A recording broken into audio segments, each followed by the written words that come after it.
In the house. And Sori here, and we are about to enter another stream. An epic stream. The Epic Underground is up today. The Epi stream. The Epi stream. So we're shooting earlier so they can watch because apparently they are in other locations that make it impossible or very difficult for them to do late night shows. Seduct. Correct. This is basically 8 o'clock in the morning for us. Let's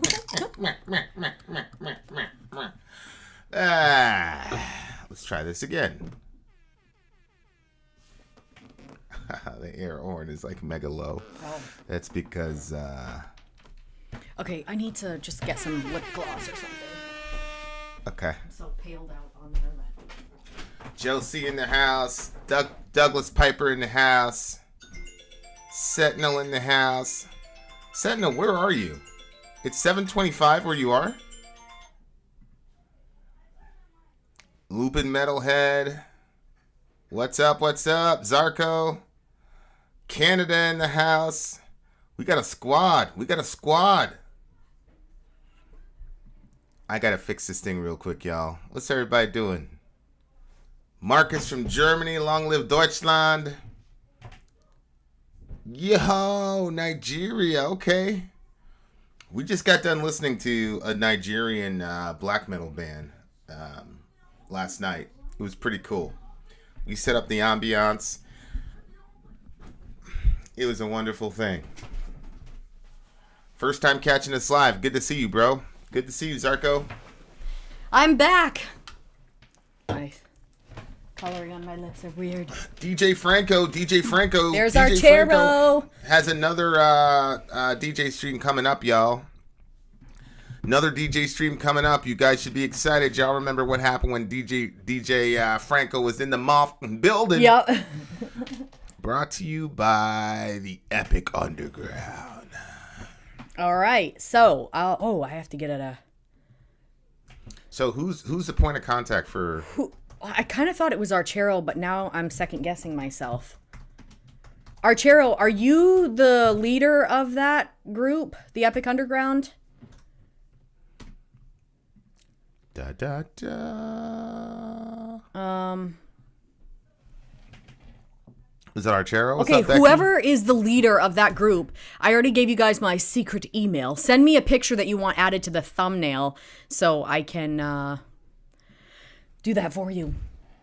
First time catching you live. Yes, Archero. So send me an email to the secret email so I can whatever picture you wanted added to it. Unless you don't have a picture, and in which case I'll make something up. Sean, look at Lublin Metalhead's icon. You and him could be brothers, bro. Look, that's him, Yeah. and then there's Sean. I know. They could be brothers. Ah! That email ain't no secret. You're gonna have to make up stop. You know what's funny? Other secret emails. What? I'm not gonna say. I'll tell you later. Near Far Gaming, what's up? Shout out to Near Far Gaming in the house. What's up, Becky? Becky's saying, "What's up, Soraya?" I know. I already said what's up back. What's good? What's good?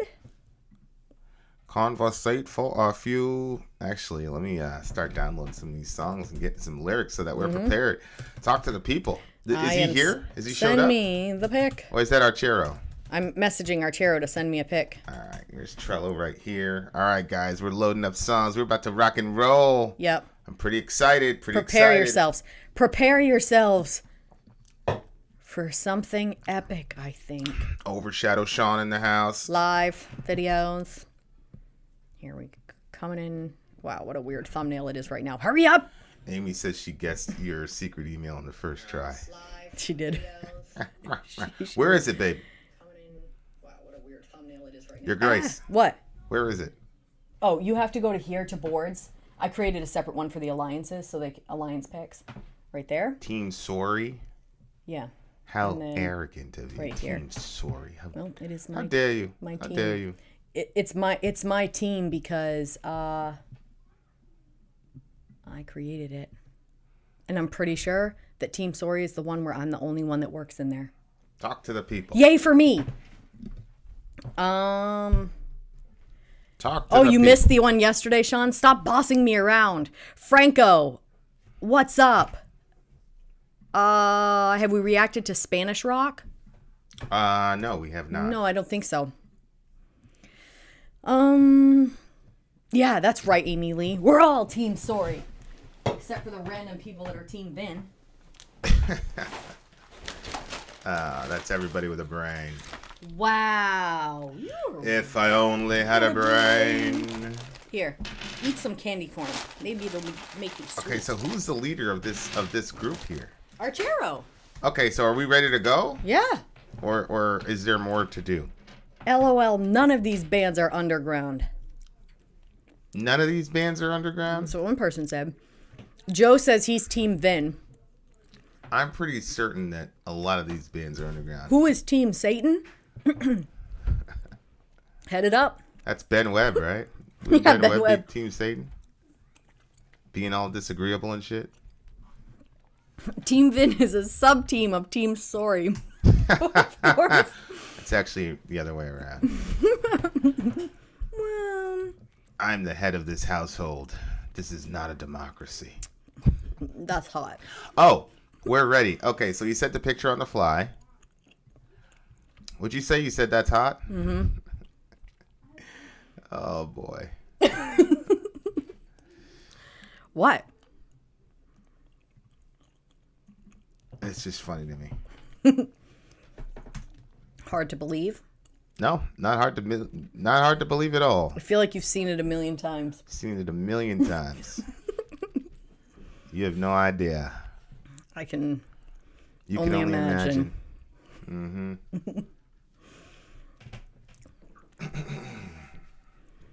I can only imagine. Respect from El Salvador. No doubt, Leon. Shout out to the homie Leon. Or Leon. Team Vin. That's right. I got some faithful soldiers with me. Which gathering song are we listening to? What's up, Alex? Wouldn't you like to know? You'll have to stick with the stream to find out. So I'm talking to this girl. Uh-oh, Slipknot Sean. Talking to the honeys. Uh-oh. I'm talking to this girl long distance. She told her pastor we need a mission trip to Philadelphia. He said, why? She goes, oh, they need a lot of Jesus down there. Why? Is that where he's from? Yeah. She wants to see him. So she told the youth pastor, we got to have a mission trip to Philly. That is great. That is, hey, listen, marry that girl, Sean. Yeah, she's a deceptive liar. Marry her. She ain't gonna make no excuses, bro. She's gonna find a way. They're all deceptive liars, bro. Hey! You better watch it, Vin. Your job is to catch that shit, my guy. Evil ass women. Look, just because you got buffaloed for so long, Team Epic Underground. you Gang. You can't blame that on all women. That's right. XBM keeping it with the family. He's like, I'm team Vin. So he's XBM, I think, is a 5%er. So I'm God, you're Earth. You get it? So the black man's God, the black woman is the Earth. But you're gonna have to sub in. You can be like the little fallow ground there, little hard soil that Jesus is talking about. Wow! Why are you so rude? Well, you know the connection between melanin and photosynthesis, right? So, same thing. I switched churches and the new church really helped me find Jesus again. That's what's up, Douglas Piper. That's good, bro. That's what it's all about. Since Soraya means gift from God, I'm a bet Vin is on that team. Are you, Vin? Yeah, it's a gift of Yahweh, actually, is what Soraya means. So, yeah. See, look, you got the name Yah in it. Mm-hmm. What's up, Davey J? All right, here's the thumbnail. We're ready to go. Let's go. You got the thumbnail? All right, guys, here we go. Song number 1. This is for the Epic Underground. Shout out to everybody that's in the Epic Underground. One of the greatest of all time. Did you hear anything? Yeah, I heard a horn. You did? Yeah. How come I didn't hear it? Because your things are unplugged as usual. Oh. That's so true. Krishna! I just assumed. I didn't even look to see if they were unplugged, really. I just made an assumption because that's how it goes. Shout out to Reen. He just shouted out Shri Krishna. Uh-oh. Haribo! Hey! Shout out to the homie. Shout out to the homie Krishna. Stop stealing people's shit, bro. Yeah. Leave that butter alone. All right, there we go. We in good shape. And then when we do the thing, we just bring it down to 1. I wish there was a preset for that, but that's good enough. Okay, guys, here we go. Y'all know the deal. Here come the commercial, and then we're going to just rock and roll right now. I'm going to email Ben Webb and tell him to jump on. Ben. I'm sorry. If you would like to get your song reviewed, dear listener, there's the Filthy Capitalist option. As Sori says, 125 gets you straight to the head of the line. You don't have to be a part of the alliance. You don't have to be part of the group. Wait a minute. And the biggest thing is you don't have to wait. You hop, skip, and jump right in front of everybody. 125 gets you there. You do that 3 times, and you get mashed down to the $75 rate for perpetuity. Yes! Also, there is a band review option. So if you've got a band and you're trying to get your band some exposure, hit me up at insori@gmail.com, and I'll show you the details about how to pull that off. You can also jump on Patreon, and there is a option on the tiers to be able to get your band reviewed. Obviously, we can't lie to you, so we can't guarantee a positive review. Get what you get. It's just rubbish. Rubbish. Rubbish. That's British for garbage. My favorite is the community option. $1 at the gate gets you in at Patreon. You get to join an alliance. The alliance joins their points together, and that helps determine what songs that we do. The alliances hang out on Discord. Message me on Patreon to get the link. And they do all kinds of other cool things. They do Minecraft, Dungeons and Dragons. Yeah.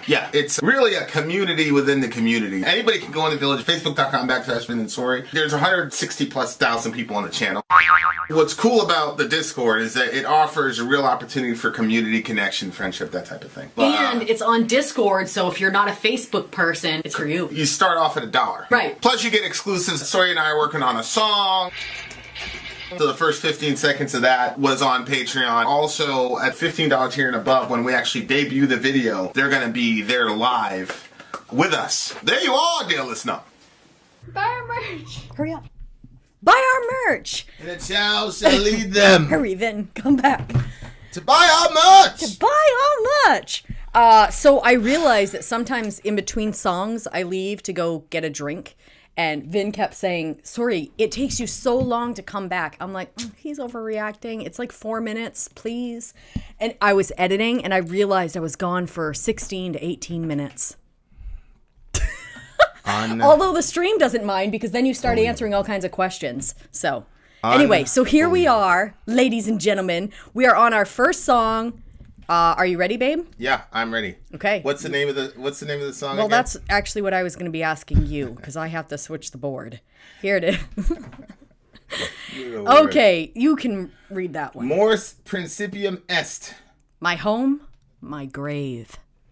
And this is for the Epic Underground. So you just saw there, you join an alliance, $1 to join an alliance. On Patreon. And this DJ stream, most of the time when we have a DJ stream, it's one person. They get 4 or 5 songs. This is an alliance stream, particularly as you can see here, the Epic Underground, and they basically were patient enough to hold their song picks because you get one a week, and then now we're doing a DJ stream with that. So another perk of signing up on Patreon, joining an alliance, all that good jazz. Okay, guys. Also, another perk of Patreon is that I just got done shooting a pretty in-depth Ask Me Anything, and I shared a couple things that I normally don't share on the channel. So there's also that. Well, you can do that when it's a smaller group, right? Okay, the time has arrived. Let's go. Official lyric video, we're on.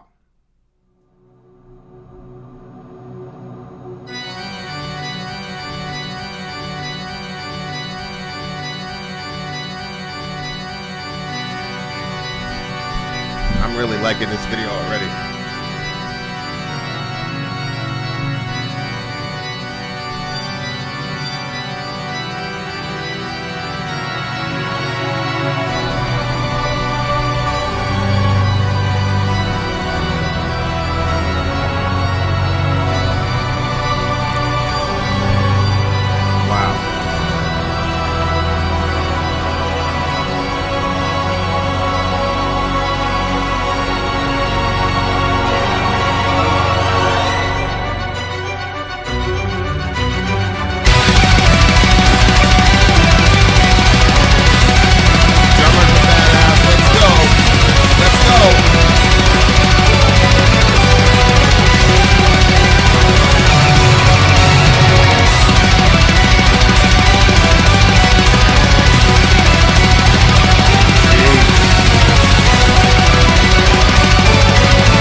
Damn. Why are you looking like that? What? What is your face? I'm trying to interpret your face. What are you? What's going on with you? Well, I was thinking about a couple things. One of them was I was looking at this album cover, and I like what they did with it, and it reminded me, remember the album cover that you pointed out like a day or two ago, and you were like, that's no good. You remember that album cover? It was like some weird, but like this one, you could see they put a lot into it. There's just a lot that you could interpret from that, and then you just kept saying "damn," and I was curious to know how many times you were going to say that, amongst other things. So here's the lyrics. Yeah, I actually didn't hear the lyrics because I just was focusing on sound. These guys, the artwork is pretty crazy. You got to do something about this thingamajiggy here, babe. What? This artwork. But go ahead, tell me about the song. What did you like? What did you I not loved. like? They had a lot of. It seems rhythm changes. There was a lot of rhythm changes in there, and then it kept kind of switching. It almost felt like we were listening to like 6 songs that fit well together. Look at that! Isn't that a crazy? Yeah. Yeah, we got to do something about. Can you work on that? Put that in the thumbnail for this thingamajiggy. Well, they already picked what they wanted in their thumbnail. Oh, okay. But that can go in the thumbnail for this song. When I Okay. make the thumbnail for this song, when I break it up. So this is mellow death. This is melodic death metal. Okay. And I feel like the Man, I Europeans, just love everything melodic, I think. I feel like the Europeans have like completely dominated this sector of metal. They're just so good at it. They're so good. Like It's true. this band, they're not a American band, are they? What's it called? Morse, MORS. Yeah. Babe, did you... Maybe they can be American, so we can finally jump into the into the fray. Into the race, too. Did you No, they're think- from Finland. They're a Finnish band. Of course they are. Those guys, I mean, that melodic death metal shit, man, is probably, black metal is my favorite. And they mixed that tremolo picking in the middle, especially. And the tremolo picking was amazing because, and I think Sean pointed this out, during the tremolo part was like, they also put keyboards on top of it. So the tremolo and the keyboards were working together in the first iteration. And it depends on what kind of person you are. Like some people like that. Other people are like, man, I wish you would have took away the keyboards and just let the tremolo in there. But I mean, either way, I can understand why people would like and dislike it. Yeah.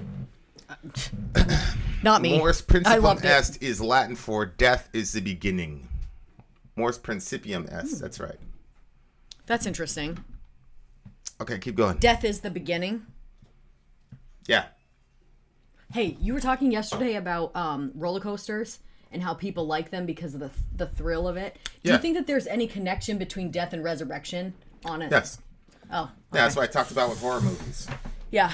Is you go in there and you die, and then you come back out alive. Right. So you're Right. You're facing the ultimate fear, which is death, and then you engage in death for 2 hours in a horror movie, and then you get up, you stand up, and you rise and you walk out. Yep. And you're replaying a death and a resurrection. And it's a similar thing with the roller coaster. Is you die on the roller coaster because you keep falling from these great heights, And then you come back up. but then you get out. And so we're replicating death and resurrection because one is our greatest fear and the other is our greatest hope. And so that's why we have That's we interesting. translate those into entertainment. Okay. All right. Forced into exile, lost is thy name. Banished to live every day just the same. Cast to the edges, left here all alone. All but forgotten here I remain. Left here to suffer, no life to reclaim. How does it feel to see you free? How does it feel to see you own? It must be your own free world just burn. Okay. Oh, is it one of those like end of the world type? Well, things? it depends. I got the lyrics right here too, so we can do. Let's do it this way. Forced into exile, lost is thy name. Banished to live every day just the same. Cast to the edges, left here alone. All but forgotten here I remain. Left here to suffer, no life to reclaim. How does it feel to see your own free world just burn? Serving my sentence never to stray. Reaping my judgment, I curse at the day. All that I am, an empty shell of a man. I have lost my way. Here I stay. Time can't break free these chains.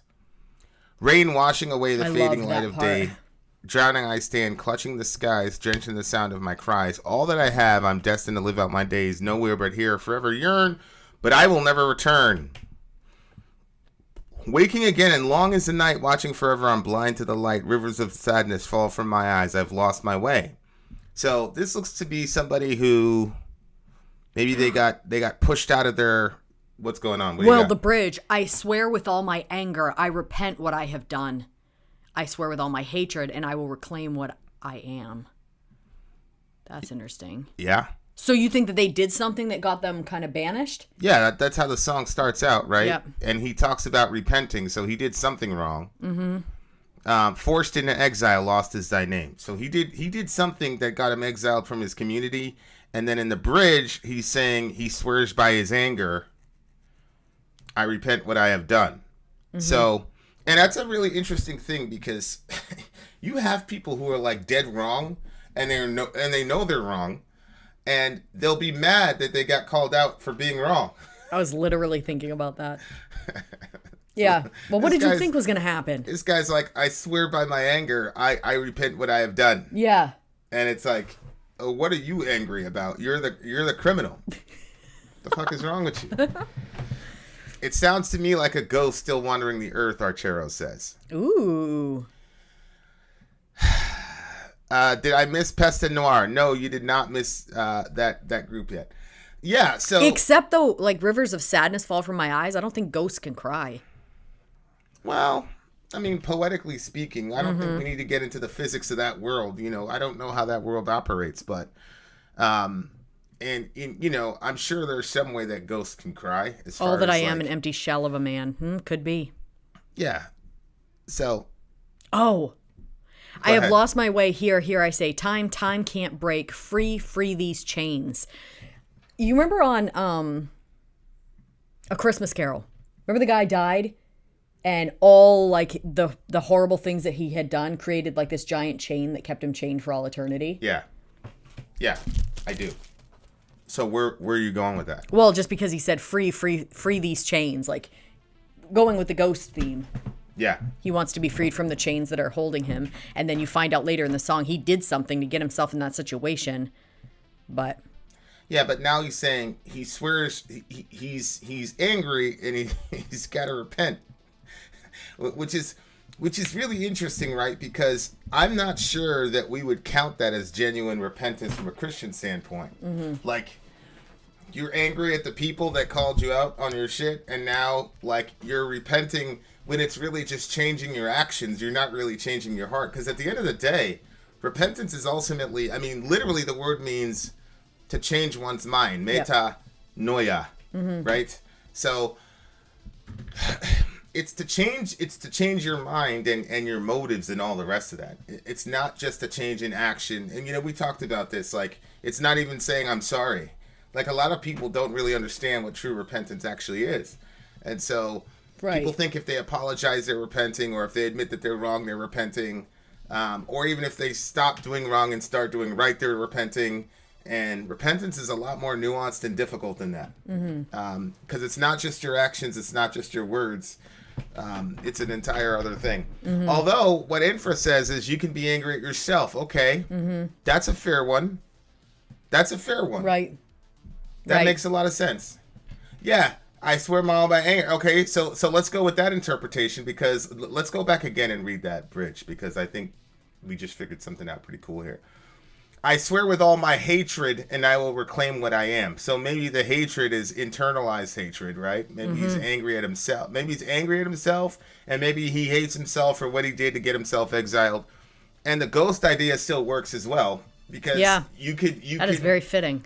Yeah, because biblically, being exiled and being executed are almost the same thing, right? So, like, what a lot of people miss is Adam and Eve. When God says, "The day you eat of it, you will surely die." People go, "Oh, they didn't die that day."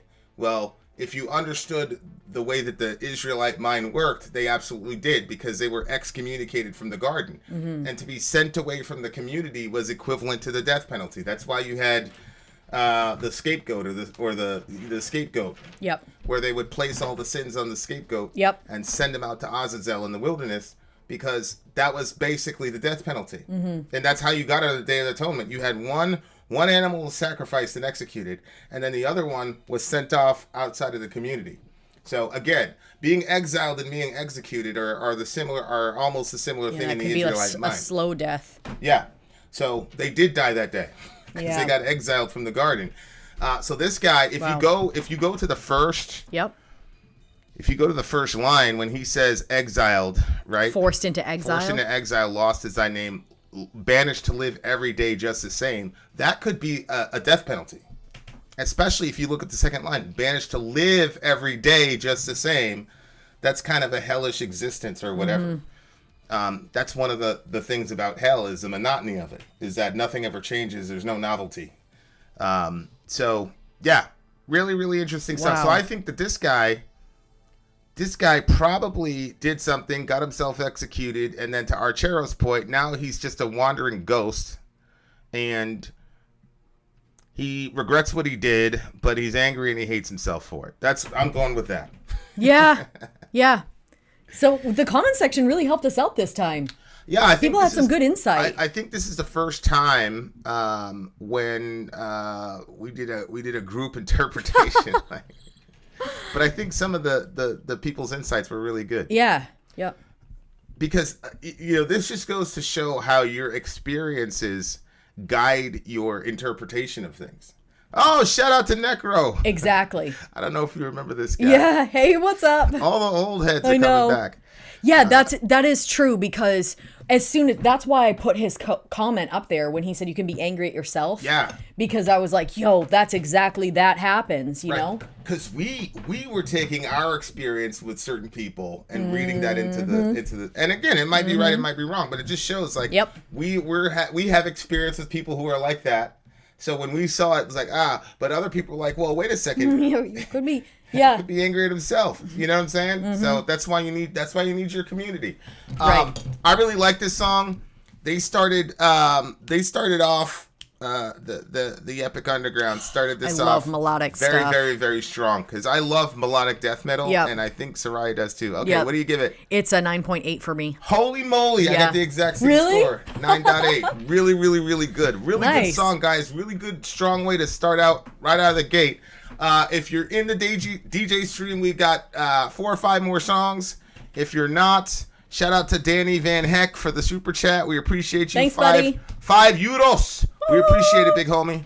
9.8 for me. 9.8 for her. Then out. Sori out. Gone. Sometimes I don't know why. Why one finger? Yeah. And that's when I say I am my mother's daughter. Hey guys, give me some feedback on the music in the background. Is it too low, or do you want to hear? Could we get away with putting it higher? Let's go with 2. I'm gonna go grab a clip and get some more. Yeah. So I think. I'll get back before 16 minutes. You can start the intro. I'll be back. Okay. Yes, more songs are. Oh, Britney Spears is a Catholic now. Okay, good. I'm with it. The biggest thing for Britney, man, is I hope she finds some peace and autonomy, and I hope the relationship with her family is possible. Although it appears that her father is kind of like a narcissist or whatnot, so it doesn't look like they're going to be able to reconcile. But shout out to her. I'm glad she's alive, and I'm glad that people are taking her issues seriously, because sometimes when you're a famous celebrity, especially a celebrity like Britney, people generally don't take the shit that they go through seriously. So I'm really happy to see that people are showing her love and supporting all that jazz, because it's important. You know what I'm saying? I guess Britney Spears is a Catholic now. Hey, Lone Rider, what's up? Hello. Whoa, benching 70Ks at the that's crazy. All right, guys, we're coming right back. We got song 2 down the line. Thank you for sticking with us. We're on the way. Let's go. I'm Vin. I'm Sori. If you would like to get your song reviewed, dear listener, there's the filthy capitalist option. As Sori says, 125 gets you straight to the head of the line. You don't have to be a part of the alliance. You don't have to be part of the group. Wait a minute. And the biggest thing is you don't have to wait. You hop, skip, and jump right in front of everybody. 125 gets you there. You do that 3 times, and you get matched down to the $75 rate for perpetuity. Yes! Also, there is a band review option. So if you've got a band and you're trying to get your band some exposure, hit me up at insori@gmail.com, and I'll show you the details about how to pull You that can off. also jump on Patreon, and there is a option on the tiers to be able to get your band reviewed. Obviously, we can't lie to you, so we can't guarantee, Can't a guarantee positive you a review. positive review. Get what you get. It's just rubbish. Rubbish. Rubbish. That's British for garbage. My favorite is a community option. $1 at the gate gets you in at Patreon. You get to join an alliance. The alliance joins their points together, and that helps determine what songs that we do. The alliances hang out on Discord, Message me on Patreon to get the link. and they do all kinds of other cool things. They do Minecraft, Dungeons and Dragons. Yeah. It's really a community within the community. Anybody can go in the village, facebook.com/Vin and Sori. There's 160,000+ people on the channel. What's cool about the Discord is that it offers a real opportunity for community connection, friendship, that type of thing. And it's on Discord, so if you're not a Facebook person, it's for you. You start off at $1. Right. Plus you get exclusives. Sori and I are working on a song. So the first 15 seconds of that was on Patreon. Also, at $15 tier and above, when we actually debut the video, they're going to be there live with us. There you are, dear listener. Buy our merch. Buy our our merch. Indeed. The Here child we shall lead them. Yes, a child shall lead The child them. shall lead them to buy our merch. Yes. The second song on our list here, The Epic Underground, is our DJ. That means we have multiple DJs today working together to Correct. create this list for us. It's an alliance. Apparently, this song was, there was a winner of Asia and Oceania poll, and they chose this one. Okay. Okay, you want to read that? It looks like it's Tanger Calvary. Calvary in Thousands is the name of this band / song. And I am going to find the lyrics. I have the lyrics, babe. Yeah, but I want the crowd to see them. Oh, right. That's right. Okay, Don't you think it's important that the people get to see the lyrics? Have you thought about that? Or are you just they seem thinking to about like it. yourself? Myself, Selfishness. Yeah. Selfishness. So I'm just going to pull up the comment section here. They are from Talk Mongolia. to Really? the people. Are they Talk really? Talk to the people. I am. Somebody's talking from Mongolia? Maybe the band. The band is Mongolian. Holy moly. Okay. This should be even more interesting. All right. I have the lyrics right there. They're very nice for everybody to see. And Jason. okay, let's go. Tanger Calvary. You'll have to wait and see. The time has arrived. Let's go. Time has arrived. Let's Do go. it. Oh.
Damn, bro. Wow.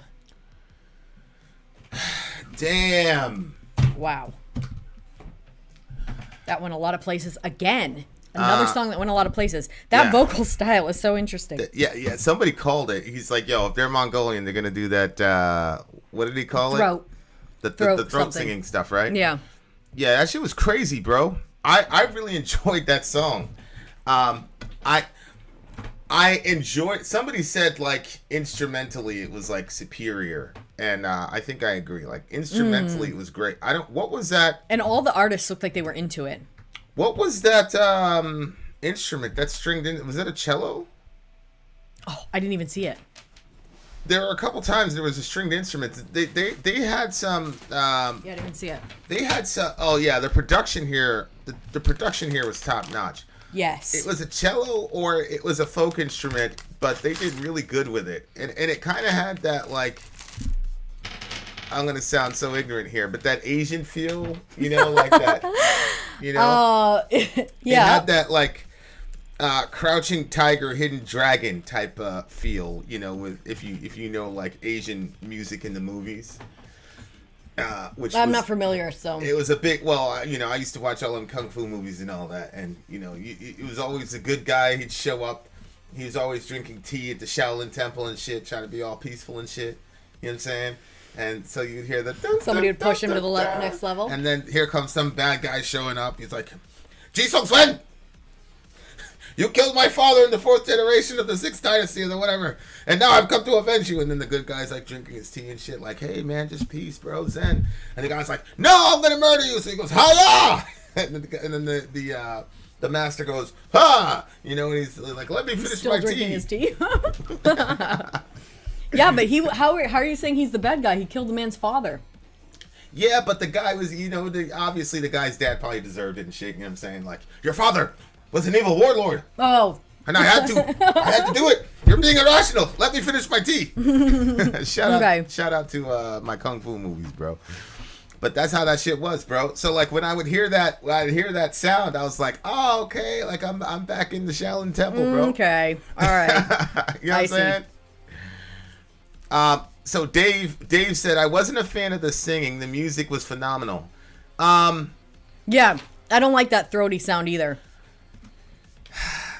It reminds me of like when somebody has like some problem with their throat and they can't talk anymore. Yeah, and then they have that thing. It's kind of sounded like one of those. Okay, so the name of that instrument is a Maureen core, or more commonly, the horsehead fiddle. It's amazing to me that people from all over the planet who've never met each other, one, are able to create musical instruments, and two, to pretty much follow the same exact music theories. Yes. As people that's true. All the way across the I world. actually never thought of that. Yeah. It's very, human beings are very, very, very fascinating. So there's a standard then. I love the throat singing personally. It reminds me of Rammstein. Yeah, I like the throat singing a little bit in short doses, and maybe they're trying to remain true to their ethnicity. Maybe that's a big thing. And if it is, then I respect that. Yeah, I respect it. But as far as like in metal, like the thing about metal is it's about the transfer of energy. And so when you have a vehicle that is, getting you somewhere, which is, what their music is, when you have a cadence or a vocal style that doesn't track with it felt like the vocals were about 2 miles, you know what I'm saying, behind 100%, the lyrics 100%. But it's I still But if they're being true to their heritage and their people, then even if it's 2 miles behind, in my opinion too, I can roll with it and respect it. Yeah, like I respect that. But as far as like a metal song itself, I think it hurts it a little bit. I agree. Thousands of cavalry marched on along with the neighing horses. Our banners covered the boundless welkin. First of all, did you notice the guy's face when he was singing it or doing that throaty thing? No. He looked like he was really, really into it. Oh, yeah. And rest in peace to the homie, because apparently he died. Really? Yep. Jeez, he didn't look very old either. No, he wasn't that old apparently. Our drum thunders across the vast earth with the guidance of mountains from afar. Sense the will of great nature, urging our horses like lightning. Through rain and storm we ride. These guys are, I could see this probably being a little psalm during the Genghis Khan era. Mm-hmm. Right? Because Genghis Khan is probably he's probably eaten up the most land in human history as a single person. You know what I'm saying? Like, so Genghis Khan, like, he wasn't playing around, bro. So I could, like, this is part of their heritage. And, it's cool. I love this because it's usually the Europeans who are very good at looking back at their heritage and talking about the old times and the old ways. You know what I'm saying? And I love when those bands do that, man, because obviously coming from my context in the Bronx and all that, we were so disconnected from our fathers, like our literal fathers and as well as our ancestors. So coming into metal, like, you don't hear this in hip hop. Like, you don't hear, I mean, you do, but it's a very specialized niche. It's called conscious rap. Oh. Right. So like, you had a bunch of conscious rappers, and that's where the term woke came from. You had a bunch of conscious rappers that were, Common Sense and a couple other guys that would talk about, our heritage and things like that. But just the heritage, or your heritage and real issues now? Well, they just it's more the Black identity stuff, Nation of Islam stuff type of thing. We were, blah blah blah. But like, it's not like it is in metal. In metal, it's like there's a real thorough celebration of your heritage. There's a real like connection to the past and all that I really admire. So these guys got their hand at it. They're representing their folks. I think that's amazing. I think that's absolutely amazing. Yep. So there isn't much to say lyrically, but it's like I said, I could definitely see this coming up as a Psalm of Genghis Khan. Apparently Genghis Khan's DNA is in almost all of humanity. I know. I've heard of that. That's really crazy. Wow. This man was he was not playing games, bro.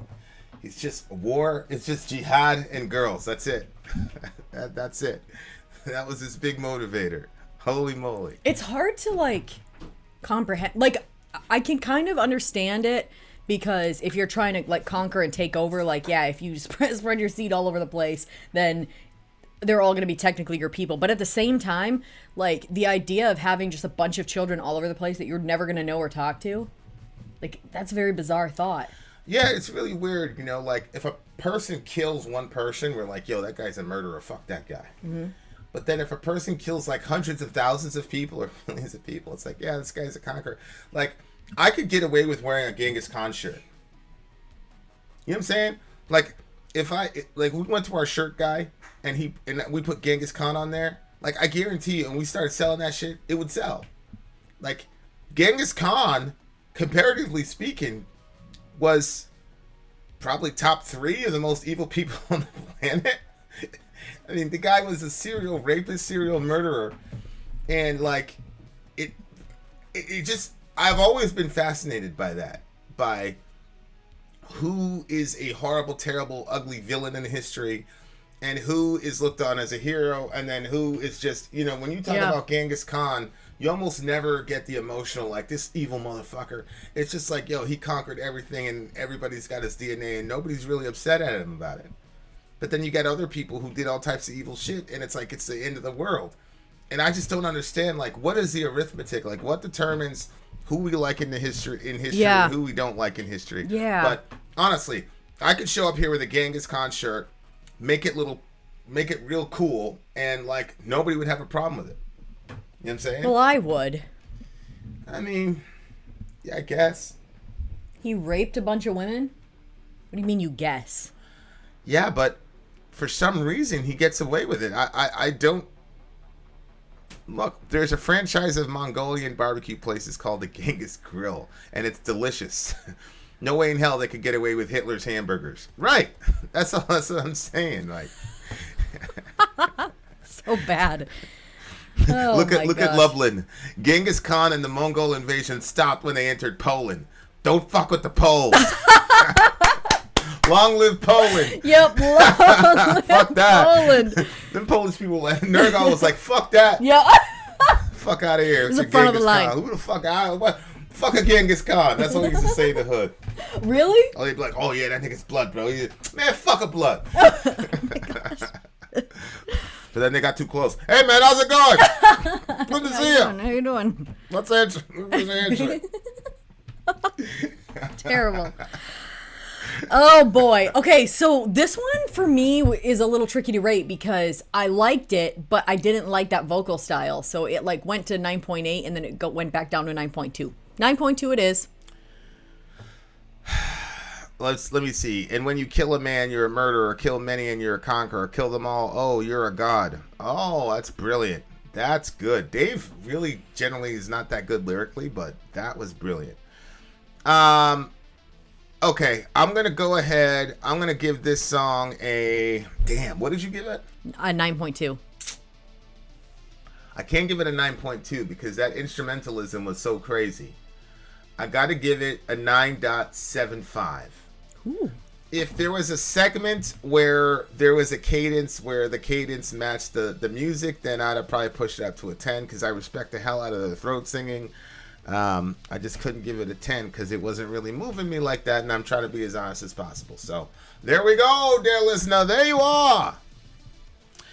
Having said that, dear listener, but everybody in the audience is like 10. Look at that. Necro's I know, 10. tons of people. Zombies 10. I think Sean is 10. Look at all them 10s, bitches. So what do we know? What do we know, dear listener? What I do know is that we've got another song right after this one. If you're just in regular YouTube land, you're missing it. You should like, share, comment, subscribe, unsubscribe, resubscribe, hit the notification bell. You'll never miss another live stream again. Having said that, if you're in the stream, please stay. If you're out, too bad. Vid out. Sori out. Gone. Okay, guys. We're coming right back at you. Song number 3 on the way for the Epic Underground DJ Scream, bitches. Anybody remember their ratings for MPE? What's MPE? What was MPE? Last night, I don't know. Okay, we'll be back, guys. Commercial time. I'm Vin. I'm sorry. If you would like to get your song reviewed, dear listener, there's the Filthy Capitalist option. As Sori says, 125 gets you straight to the head of the line. You don't have to be a part of the alliance. You don't have to be part of the group. Wait a minute. And the biggest thing is you don't have to wait. You hop, skip, and jump right in front of everybody. 125 gets you there. You do that 3 times, and then get mashed down to the $75 rate for perpetuity. Yes! Also, there is a band review option. So if you've got a band and you're trying to get your band some exposure, hit me up at itsori@gmail.com, and I'll show you the details about how to pull that off. You can also jump on Patreon, and there is a option on the tiers to be able to get your band reviewed. Obviously, we can't lie to you, so we can't guarantee a positive review. Get what you get. It's just rubbish. Rubbish. Rubbish. That's British for garbage. My favorite is the community option. $1 at the gate gets you in at Patreon. You get to join an alliance. The alliance joins their points together, and that helps determine what songs that we do. The alliances hang out on Discord. Message me on Patreon to get the link. And they do all kinds of other cool things. They do Minecraft, Dungeons and Dragons. Yeah. It's really a community within the community. Anybody can go in the village, facebook.com/Vin and Sori. There's 160,000+ people on the channel. What's cool about the Discord is that it offers a real opportunity for community connection, friendship, that type of thing. And it's on Discord, so if you're not a Facebook person, it's for you. You start off at $1. Right. Plus you get exclusives. Sori and I are working on a song.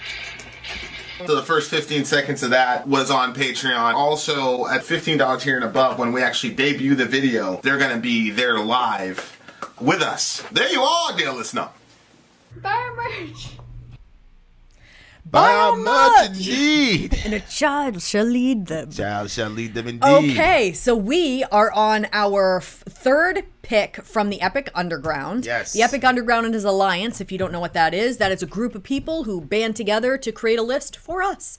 And the way to join those groups is to jump on Patreon for as little as $1 a month. Losers. $1 a month. Okay, so link is in the description of most of our videos if you're looking for that. Secondly, this song, Peste, Noire, Peste noire. Vol Veles. Okay, is the song, and this was apparently chosen by the big homie Cat and Cabbages. Cat and Cabbages? That's the guy's name? Well, it might be Cat and Cabbage, but either way. Shout out to Cat and Cabbage, bro. So we'll see what type of pick this is. Shout out to This is Bowser. Please unblock Bowser's reaction pit. I don't remember blocking you, bro. Where's the list of Yeah, I'll get people? that after. Let's start this song. All right, we're gonna start the song Peste Noire, Nikes Vos Vies, and I have the lyrics, so never you worry. Let's go. All right, let's go.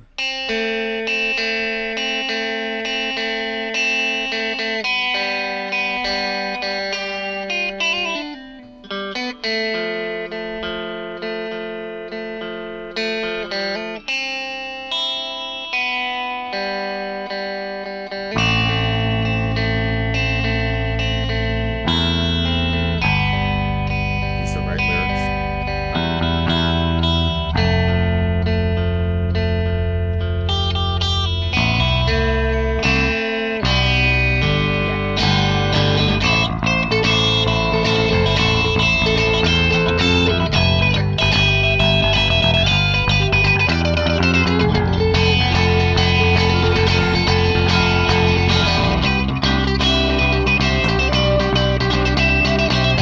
J'en ai soufflé des cuites, des bagarres et des nuits blanches. Dans cette cité médiévale, peu à peu sacrifiée en cité sensible. Adieu mes remparts, salut mes gargouilles. Je vous laisse au couler, oh, Frank, la clé.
F comme fils, F comme France, F comme famille, F comme le foie qui fucking provoque. J'ai trouvé toute ta famille, un coup de prix de baramine, charabie, sous amphétamine. En même temps, je volerai vos vies, bande de putes. Je volerai vos filles. Je ferai beaucoup à tous les blancs, à tous les blancs volants qui sont au ghetto.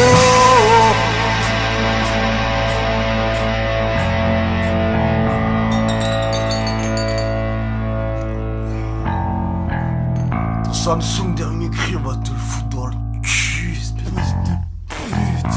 Tu pousseras un dernier cri. Et tu reviendras plus.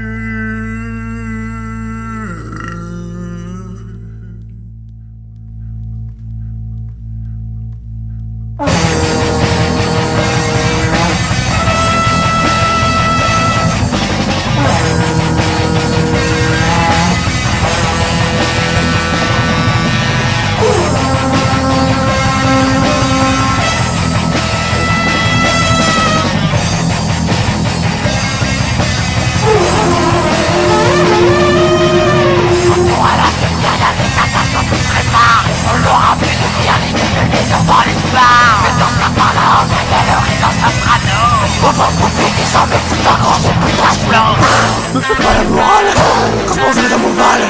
Pareil tout banal, le Maroc, le Sénégal. C'est les rois, tu comprends ton boîte. On va la poser. Et je suis sur la police.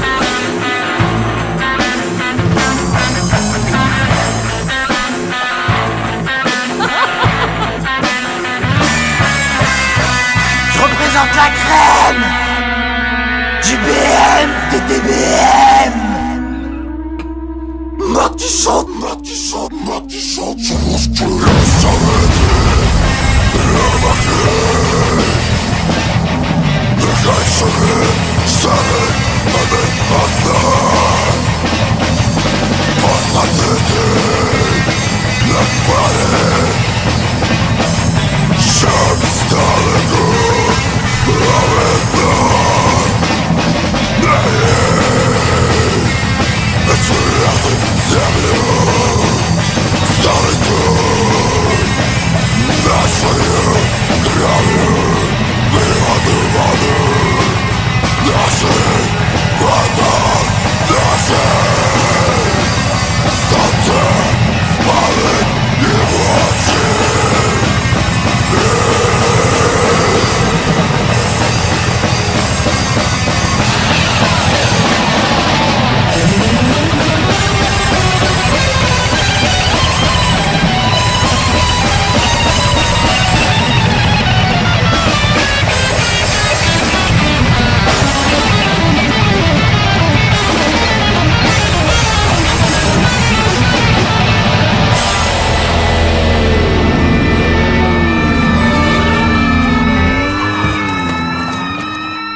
My God.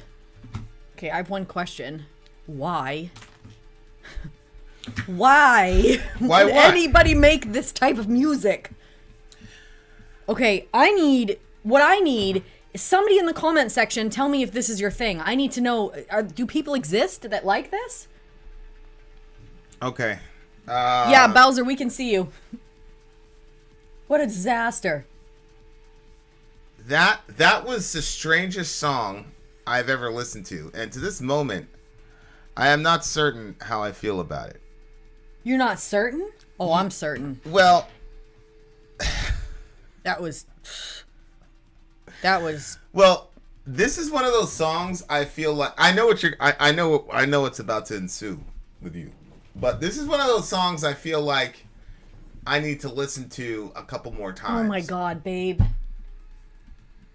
Look, it was different. It was chaotic. This band, I'm not going to say they're a big band, but they're pretty well known. You know what I'm saying? So This is literally... obviously, they must... What year was that song written? Doesn't matter to me. I literally, no joke. Okay, if you've ever had children, this has probably happened to at least one of them. When they're small, at some point, they figure out they can take off their diaper. And you come in the next morning and they have put their poo everywhere. Okay. And I feel like you saying what you just said about that song is similar to you coming in and saying, well, if I could look at this shit for a little longer, I feel like I might be able to find something artistic here. Well, there were parts of that song that were conventional metal. You know what I'm saying? Like the middle part was, almost like the second half of the song was basically conventional metal. It's clear that they just decided, hey, we're gonna write the most avant-garde type of shit we've ever written, and this is the result of it. And if people don't get it, they don't get it. And I hear what you're saying. I just think that this is one of those songs for a particular type of palette where it can actually grow on you. Or it could be that the Epic guys in this alliance were just trying to troll us and whatever. But I really think that if you re-listen to the song again, you'll see the method to the madness. Cat and Cabbage, please send me an email. Yeah, I want to know, because if he was trying to troll us, then, good work, I guess. Yeah, but you know need what I'm to saying? tell me. I don't feel like he was trying to troll us. That's the thing. I really need to know why you like this. And I have to say, I have, French in my background too, and I just never really felt like it had a very artsy sound to it. And especially when you put it in metal, it was just Yeah, but the- they're a black metal band, and they're a pretty big one. So obviously these guys, they know how to play. You know what I'm saying? Like, they know how to play. Maybe they were just drunk in the studio one time and said, but somebody said, like, you try playing this song. And I guarantee you this song is probably very hard to play. Oh, it probably is, but it still sounds like trash. I don't know what to tell you. Yeah. The brother's name is Cat and There's Cabbage. lots of things that would take a lot of work to do that don't come out well. Landry says nothing good comes from France. Oh my gosh. I'm not gonna say that. I think. Oh God, I'm so sorry, Cat and Cabbage. I'm very sorry. Somebody here said, controller of minds, Cat did not troll you. That represents his taste. Wow. Well, yeah, France has some of the best black metal, and they have Gojira. So obviously, France can get down. I mean, Gojira is the biggest band in the world right now. So Okay, obviously, Cat and Cabbage, you need to send me an email. Tell me why you like this, and send me a link of another song that you really like, because I need to see what that is. Please, I beg of you. I would want to know too. Like what is his draw particularly for this particular song? I'm gonna try to look at the lyrics again. I've had my share of hangovers of fights and white nights in this medieval city, gradually mutated into an unstable council estate. Farewell, my ramparts. Cheerio, dear gargoyles. I'll leave you to the... that looks like Hebrew. And to the gutter punks. That looks like the slime, the worthless people. Haughty lar, here I come. Swedish dialogue between Ravenlord and Melkor. F for fist, F for France, F for famine. A nut-jawed rooster who'll fuck you and bang. I'll punch you. Yeah, I mean, like... I just think that they were drunk, and they're like, "Yo, we're just gonna put all this shit on the, you know what I'm saying? We're gonna put this all in there, and then we're just gonna go." But I still say that there's Oh my gosh. What? He says, a nut job rooster who'll F you and bang. I'll punch a hole in your whole family with my dick, with a pick, with a carbine, and on amphetamines at the same time as I ransack your cities, ruin your daughters. Oh my gosh. Yeah. You know what, kind of like a horrible version of that Pantera song.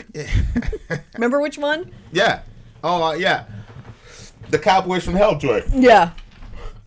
Yeah. This is Oh God, help us. 1, yeah. Don't lecture me. 2, when I'll be tanning in my coom, you will take a double. Okay, gross. Yes, I think these people. Yeah, I just think that these are excellent lyrics for your family to hear. Oh, it's the N-word. Janko said it's the N. So Oh my gosh! I'll leave you with the. I'll leave you to the niggers and the gutter punks. Oh, that's why he didn't want to say it. You didn't want to say it. Let me see that. What happened? Are you looking to see if that's what it really means? Yeah. Wow. What do you mean? What happened?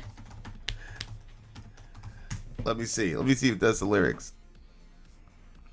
I don't see it in there. What's the name of the band?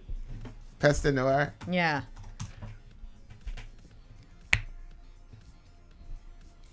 Oh, look, they're part of the National Socialist Black Metal. Okay, so these guys are Nazis anyway. You know what I'm saying? I think we did a song. We did a song from them. We did? Yeah. I think we did a song from them back in the day with Alec, and then there was a bunch of SJWs coming after me, telling me to remember. He's like, remove the video, blah blah blah. I'm gonna report you to YouTube. Oh, these people? I don't know if it was these people. Well, if it was these people, they're really not gonna like this review. But if they're part of the whole the NSBM scene, then it makes sense that they would say that. You know what I'm saying? Mm-hmm. Because it says right here, National Socialist Black Metal. Famine of Peste Noire said in an interview he prefers Italian fascism instead of Nazism as an ideology. Okay, so he's like, I like the Italian fascism. I'm not sure I like the German fascism. But that's not going to hurt the rating to me. That's not going to hurt what I was going to rate either way. Okay, babe, what are you rating it? Okay, so this song, I know a lot of people are going to be whatever. I'm going to listen to the song again. Not when I'm around. Yeah. So I'm gonna check it out again. But I'm going to give this guy a 7.5. What? Because if you look at the second half of the song, it became a lot more conventional, you know, with the riffage and stuff. And I do think that there's some sort of method to the madness. Or they could have just been drunk and high and somebody kept the recording on and all that. But I do think there's some logic and rationale to what they were doing. So I'm going to give it a 7. I'm giving it an 8. A -8. It's complete trash, and I never ever want to hear something like that ever again.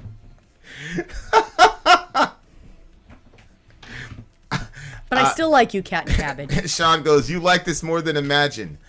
I That's so fucked I gave Imagine a 9, right? I don't know. I gave it a 9.5. Okay, look.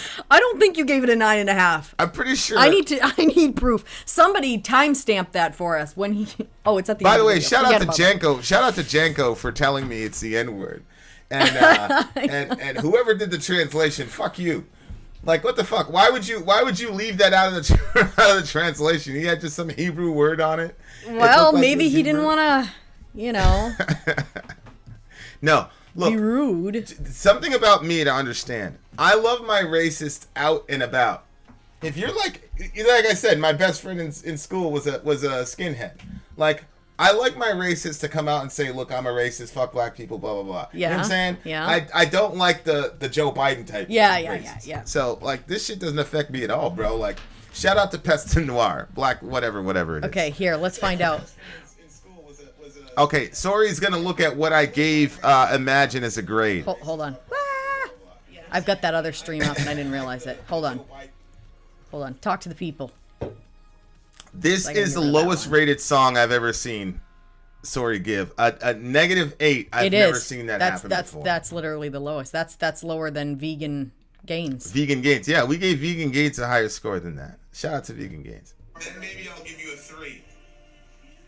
Honestly, what do you give this song? You don't really give it a 9.7. That's what I give it. I like Okay. it, and I'm giving it a 9.7. And there's nothing you can say that's gonna make me change my mind. Did you vote for Biden? Otherwise, you ain't black. Hell yeah, bro. I'm not black, though. I didn't vote for Biden. I didn't vote for Trump either, so don't get at me. I love my country. Fucked up and terrible and racist and evil and baby slaughtering as it is. I still like my country. So I want my America. Yes, but give us a score. Peter, you can have your Austria, okay? Yeah, it's crazy. I'm very shocked that you gave this song such a high score. I think you just gave me the highest. I think you just gave that's the what I highest really score. want to give it. I just think you gave the score to just mess with me. Honey, I really want to go check my phone. We're trying to figure out what I rated Imagine. Flavor, then there would be no bad cooks. Okay, Sori out. Okay, you gave it a 3. 3. You gave it a 3. Holy shit, I gave Imagine a 3. So, yeah, I did. Updated version. Oh, you gave that Rammstein song a -3,000. Who did? You can't say Brotherhood of Man. That's patriarchal. Yeah. This is what's crazy. Let's not politicize this, Controller says. Why? How could we not criticize it, Controller, if the word nigger was used? About the patriarchy. When that line came What do you? up, I mean, what do you want us to do about it? Act like he didn't say it? Hey, big homie, I need you to release a remix version for 2019. Oh, we're just looking at the All right, we gotta go. We're looking at the Imagine video. I told John Lennon, I said we need an Imagine remix. Literally for gave it a 2015. 3.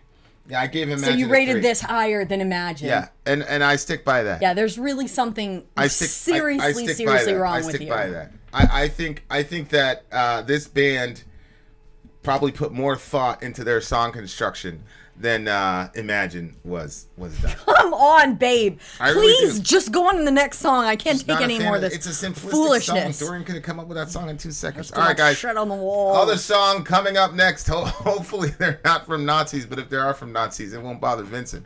All right, guys. We're on the way.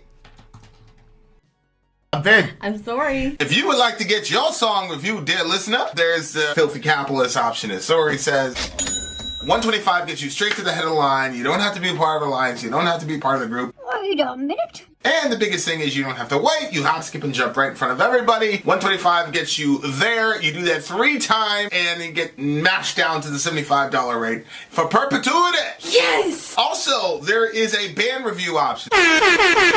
So if you've got a band and you're trying to get your band some exposure, hit me up at itsori@gmail.com, and I'll show you the details about how to pull You that can off. also jump on Patreon, and there is a option on the tiers to be able to get your band reviewed. Obviously, we can't lie to you, so we can't guarantee, Can't a guarantee positive you a review. positive review. Get what you get. It's just rubbish. Rubbish. Rubbish. That's British for garbage. My favorite is a community option. $1 at the gate gets you in at Patreon. You get to join an alliance. The alliance joins their points together, and that helps determine what songs that we do. The alliances hang out on Discord, Message me on Patreon to get the link. and they do all kinds of other cool things. They do Minecraft, Dungeons and Dragons. Yeah. It's really a community within the community. Anybody can go in the village, facebook.com/Vin and Sori. There's 160,000+ people on the channel.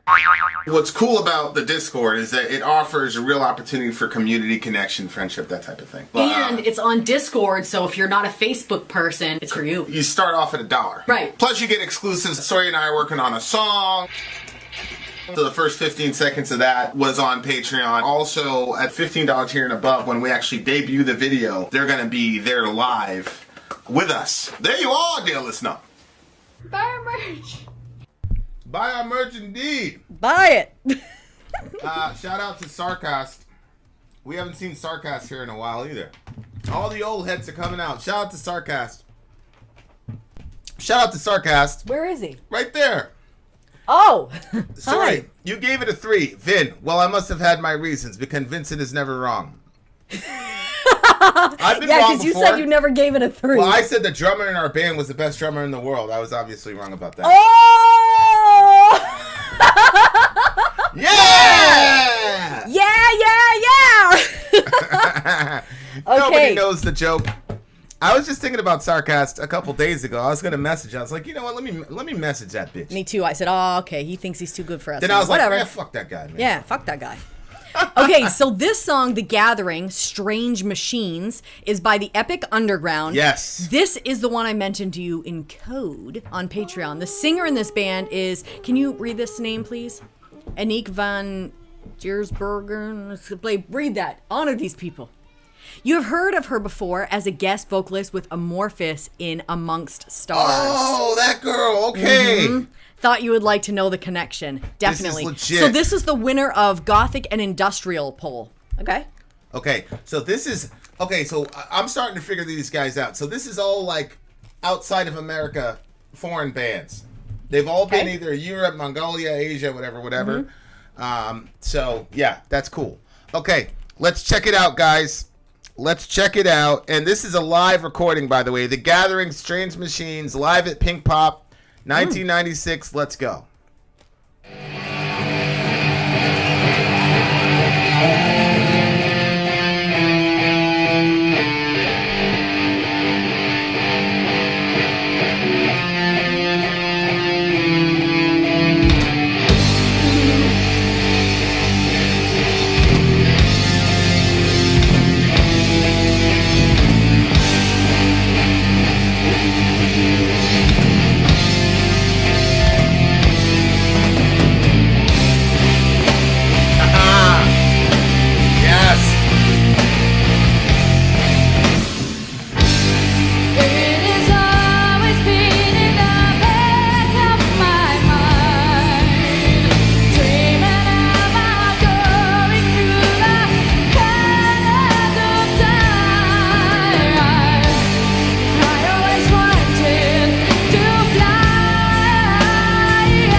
She was really happy.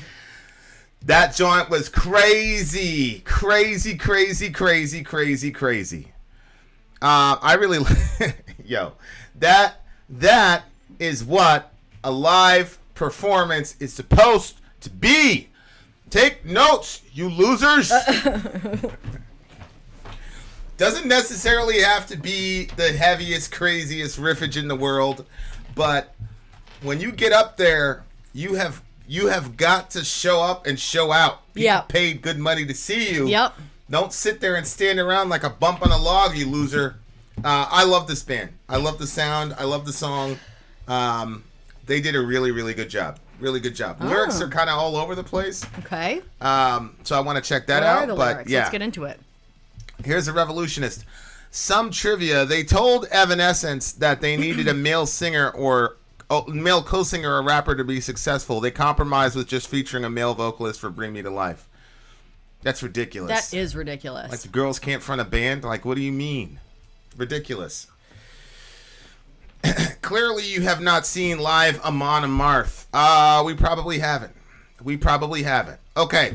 So here's what she was saying. It has always been in the back of my mind, dreaming about going through the corners of time. I always wanted to fly in strange machines. First of all, that girl could sing, bro. Shorty on the stage, she could sing because that was live. That was open air, and they're not like a massive, massive band, so they don't have a lot of money for, the other stuff that makes other people sound good. But she had a voice, man, on the live stage that can really carry. And the other thing, too, is just on a technical level, and you'll discover this when we start playing, we start going live. It's very hard to rock out, jump around, and then continue to hit your notes. Yeah. You know what I'm saying? I'll have to take up running. Yeah, and Sarcast goes, after this, Vin is going to want some organ layer in his next song. Yeah, actually I do want organ layer in my next song. Sarcast, you evil bastard. Yeah, Shorty could sing. Why? You didn't think she was carrying her notes well in the song? No, I didn't like the sound of it. And What? I loved her in the Amorphous song, but this one I didn't. Okay, whether or not you like the song, what about the notes she was carrying? Because she was carrying... Yeah, they didn't sound right to me. I mean, they didn't sound right. Man! It wasn't... You're just a word... Oh, go ahead, continue. Tell the people you're whatever. Yeah, it was kind of... I don't know. I didn't like it. I just didn't like it. Oh, boy. 2 songs in a row. What a disaster. What a disaster.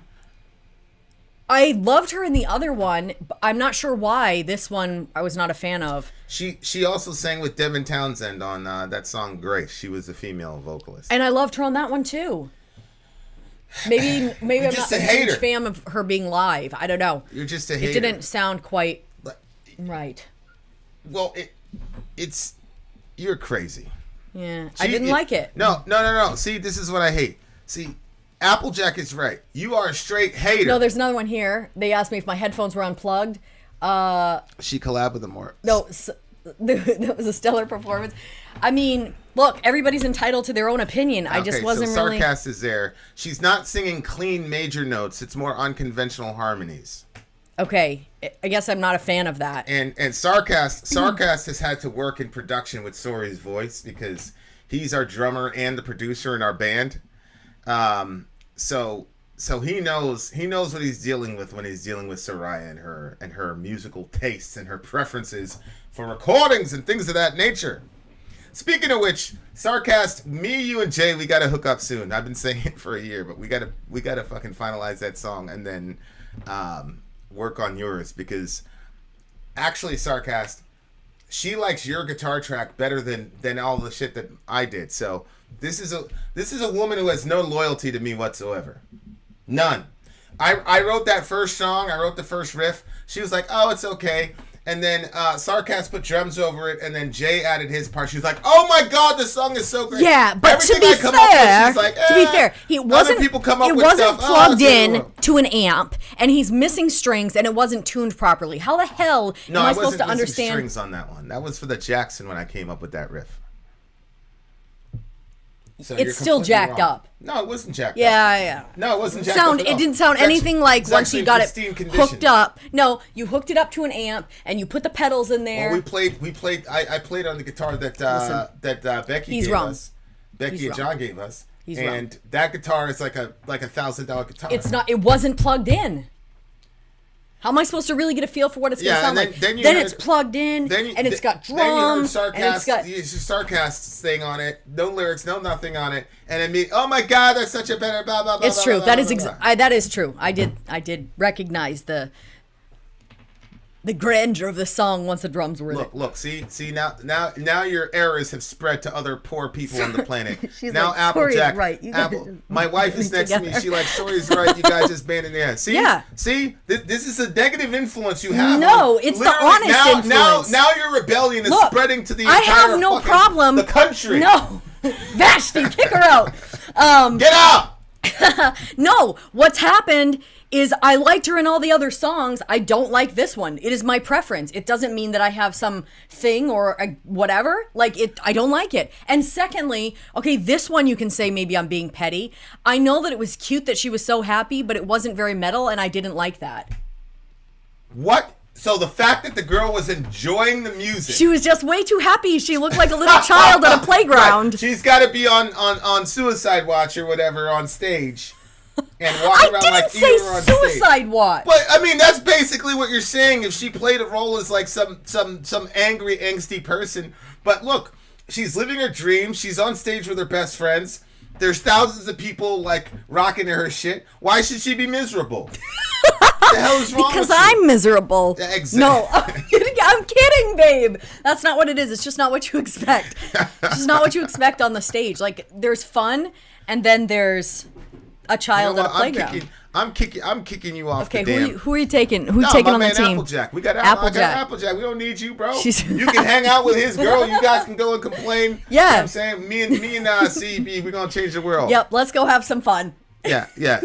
we gonna change the world. Me and CB. You guys go ahead and be evil. Oh boy. All right. Dreaming about going through the corners of time, I always wanted to fly in strange machines. I want to do centuries in a lifetime and feel it with my hands. Touch the world. Is that World War II? Touch the World War II Touch the and World War II Cleopatra. and Cleopatra flying. Could it be that my dream would come true, building a machine that would actually do what I wanted it to? Russian Revolution, let's do it that in one day. Beethoven and Gershwin. I think that would be okay. More than anything, I want to fly in strange machines. I want to do centuries in a lifetime. Watch Jesus rise if he ever did. He did. I want to do centuries in a lifetime. Touch it. Okay, so this song is basically going back in time, and let's see, World War II, Cleopatra, the Russian Revolution, and what other? Obviously, Jesus, who's the centerpiece of history, and Beethoven and Gershwin. So it's just basically going. A time machine. She wants to go back in time and see all these different things take place. Correct. So that's also very childlike. I suppose her joy and happiness matches the lyrics. Well, yeah, it's a bit like people always ask me that question, like if you could go back in time, what would you do, or who would you want to meet if I could go back in time? If you could go back in time. Somebody asked me that on the Ask Me Anything on Patreon. Yeah, I know, and I was surprised that you didn't say Mary. Mary? When have I? The Blessed Mary? I mean... The Blessed Mother? Yeah. Well, I'm going to meet her. I'm not very confident I'm going to meet Muhammad, unfortunately. Oh, that's Sallallahu why alayhi you wa sallam. made those picks. Well, I also picked Paul. I've never expressed any like real deep interest in Mary. Like I have a hell of a lot of reverence for the Blessed Mother. But as far as like Interest and... there isn't a lot said about her. Yeah. You know what I'm saying? So, you know, all the Mary and stuff came after hundreds of years Okay, later. I'll be honest with you. There's not much in the New Testament about I Mary. actually did hear that, the breakdown of what you did and the people that you named, and I started thinking to myself, what would I have picked? And I thought and thought and thought and thought, and then I realized I have not... Guys, stop it! Stop! Just stop! Try quieter. I'm trying to... These kids are liars. Finn like the happy shorty, so Sori dislikes. See, Sarcast knows us. Babe, See, babe. see. I think I'm taking up the show. So I think that I couldn't find any women that... Maybe I don't know enough women in history to know which one would be beneficial for me to talk with, because I don't really have an interest in. I think Cleopatra, the way she maneuvered that situation was pretty cool. You know, so I mean, there's a lot of things. But I love the concept of the song, and that again explains why she was so happy in the song. Yeah. You know, because it's like, if you think, like, if you had a time machine and a machine that can go anywhere and meet anybody in the world, that'd be pretty badass. Mm-hmm. So, like, I understand where she's coming from. Okay, to be honest with you, I think because I used to feel super happy like that, and I used to dream of, like, going back in time and forward in time and stuff like that. So maybe I feel a little bit resentful that she still has such a happy-go-lucky feel, and I have allowed certain bitternesses to take that from me. So I think that's really at the core of it, if I'm honest. That's hella self-aware, bro. I respect the hell out of you for that. Don't worry, though. I'll make you happy later. Aww. Inshallah. We do have fun together. Yeah. When Sori gets jealous, it's adorable, because then Vin just rubs it in. Well, when is she not jealous? Anytime there's a female in the vicinity, she's gonna get jealous. It's ridiculous. And look at her, guys. Look at her and look at me. Is there any... The idea that she would have to be jealous about anything with me is hilarious. Hilarious! That's just, you have such a great personality. But it's one is with you. Same, girl. Same. See, self-awareness for both of us. I'm giving you a high five. Yep. We're all about People never see my high fives, but now you'll see it because there's nothing else to see. We're all about self-awareness in the gang. Clan gang. We got our own gang sign, all that shit. Okay, this is getting a 9.8 for me. Heavy live performance. My favorite song. This is my favorite live performance of 2021. My favorite one. They were all rocking. They were having fun. They were doing their thing. Open air. The notes were carrying. I don't care what you say. I'm giving it a 9.8. My favorite live performance of 2021. Somebody's going to have to beat that, and you're running out of time. Let's go. It's unfair for me to judge the song because I recognize that I have my own issues that are if I was going to not look at my own issues, I would give it a 6. But in lieu of my own issues, I'm going to bring it to an 8.9. That's the intellectual Sori version. Having said that, dear listener, if you're in the live stream, stay in the live stream. Yep, we're coming back. Songs on the way. Shout out to the Epic Underground for being so generous. We are coming right back. If you're in regular YouTube land, you're a square. You're corny. Last song coming up. We'll see you at 11. What? No, that's not the last song. Yeah, it is. We just did Strange Machines. Now we have this one. All right. Roll it out. Actually, I got one extra song to do. Babe! I had plans. I know you got plans. We got two. It's too early. It's only been an hour and 42 minutes. What the hell? No, we started. Oh yeah. Well, that's your problem. Let's go. All right, guys. We're coming right back. Unexpect is next. Unexpect is next. I'm Vin. I'm Sori. If you would like to get your song reviewed, dear listener, there's the Filthy Capitalist option. As Sori says, 125 gets you straight to the head of the line. You don't have to be a part of the alliance. You don't have to be part of the group. Wait a minute. And the biggest thing is you don't have to wait. You hop, skip, and jump right in front of everybody. 125 gets you there. You do that 3 times, and then get mashed down to the $75 rate for perpetuity. Yes! Also, there is a band review option. So if you've got a band and you're trying to get your band some exposure, hit me up at itsori@gmail.com, and I'll show you the details about how to pull that off. You can also jump on Patreon, and there is a option on the tiers to be able to get your band reviewed. Yep. Obviously, we can't lie to you, so we can't guarantee a positive review. Get what you get. It's just rubbish. Rubbish. Rubbish. That's British for garbage. My favorite is a community option. $1 at the gate gets you in at Patreon. You get to join an alliance. The alliance joins their points together, and that helps determine what songs that we do. The alliances hang out on Discord. Message me on Patreon to get the link. And they do all kinds of other cool things. They do Minecraft. Dungeons and Dragons. Yeah. It's really a community within the community. Anybody can go in the village, facebook.com/Vin and Sori. There's 160,000+ people on the channel. What's cool about the Discord is that it offers a real opportunity for community connection, friendship, that type of thing. And it's on Discord, so if you're not a Facebook person, it's for you. You start off at $1. Right. Plus you get exclusives. Sori and I are working on a song. So the first 15 seconds of that was on Patreon. Also, at $15 tier and above, when we actually debut the video, they're going to be there live with us. There you are, dear listener. He's asking what the backlog is. He probably isn't. Buy our merch indeed. Hello. Hey, controller of minds. Do you have something on our list, on our short list? If you do, put in the comment section what the name of your song is. I'll look it up to see. But or are you just asking how long the backlog is? I wasn't sure what you wanted, what you were asking. Okay. Talk to the people. We are about to go into the last song of the Epic Underground. This one is Unexpect, Unfed Pendulum. He said, what? No, go ahead. I'm listening to you. This is the winner of Brombit's Epics. Note, this is live footage, but someone put the studio recording over it. So there are some spots where the video doesn't match what you hear. Okay, no worries. Oh, that's actually pretty smart. Yep, no worries. Don't we do that when the things get not deleted? Sometimes we just have to start when they block us. We have to start. We have to get creative. Yeah. Well, that's what happens when you're in our world. You get creative. Okay. So Brombits picked this.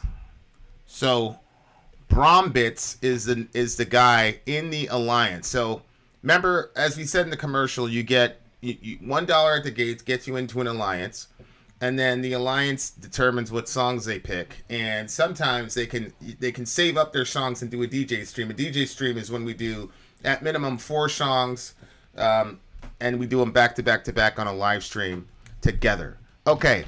Having said that, Brombit is a lady, by the way. So shout out to Lil Sis.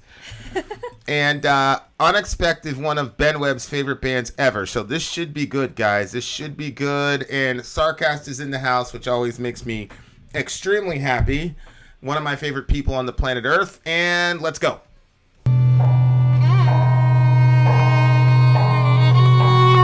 I can see already why Ben loves this band.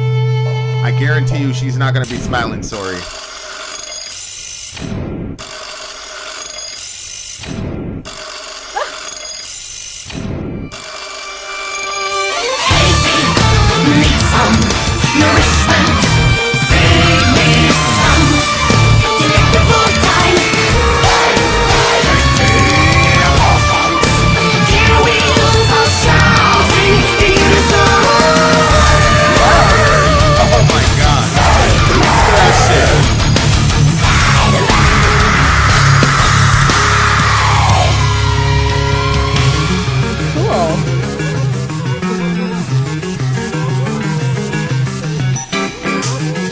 Destabilization of the gapless mechanism.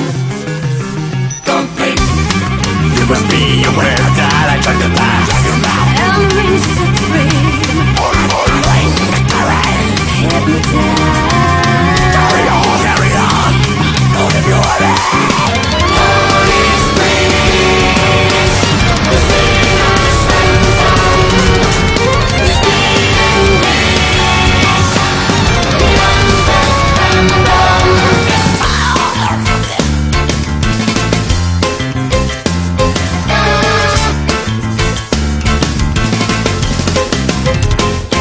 It was a limbo, eternal night.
center breaks and disrupt the circular ritual. Our Lord is forget to remove your boots. This biological network file of malfunction functions as a mental misconduct department.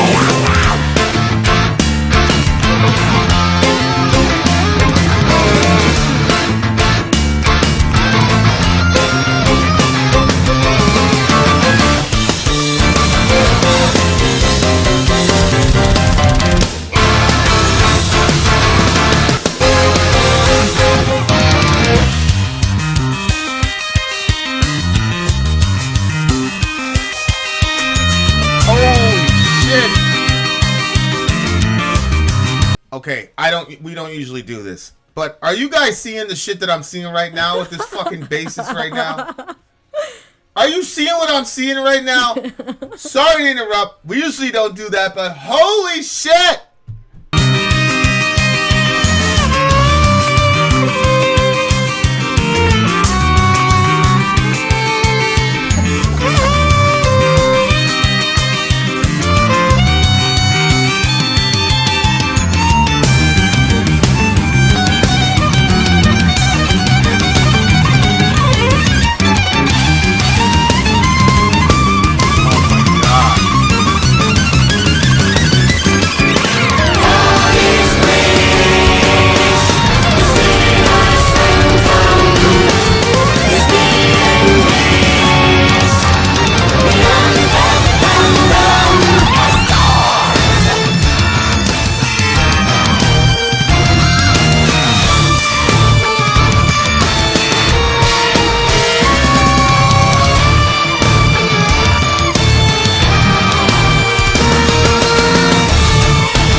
All right, that's the song.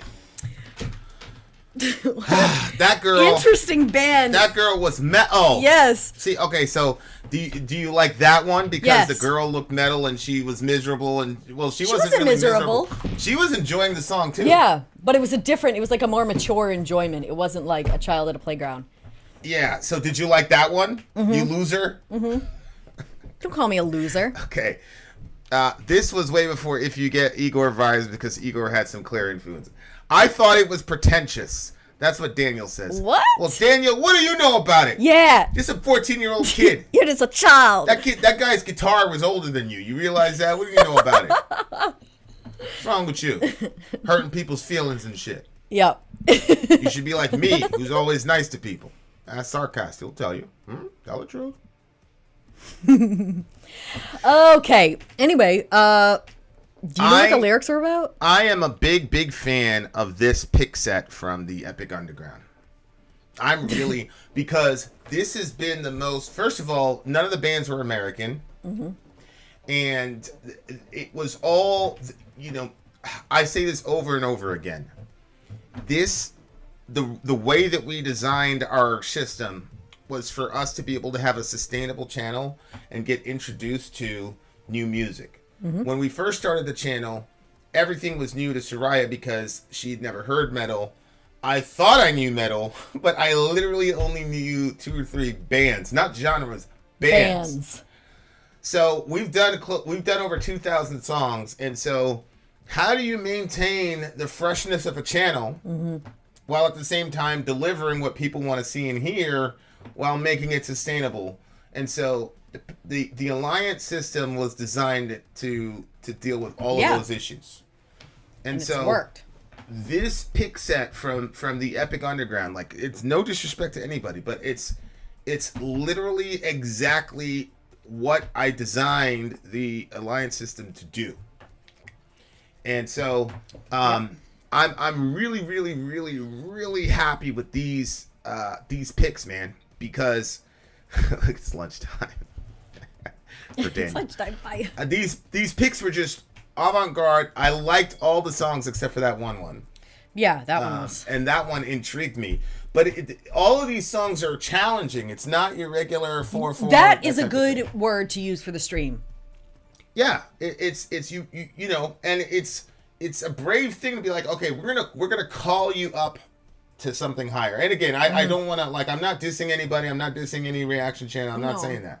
Like, more power to all the reaction channels. Like, share, comment, subscribe. It's just, if I had a diss, I would say it. With us, it's like, it's got to be, the reactions have to be genuine. And if we're listening to the 19th Metallica song in a row, whatever. Okay.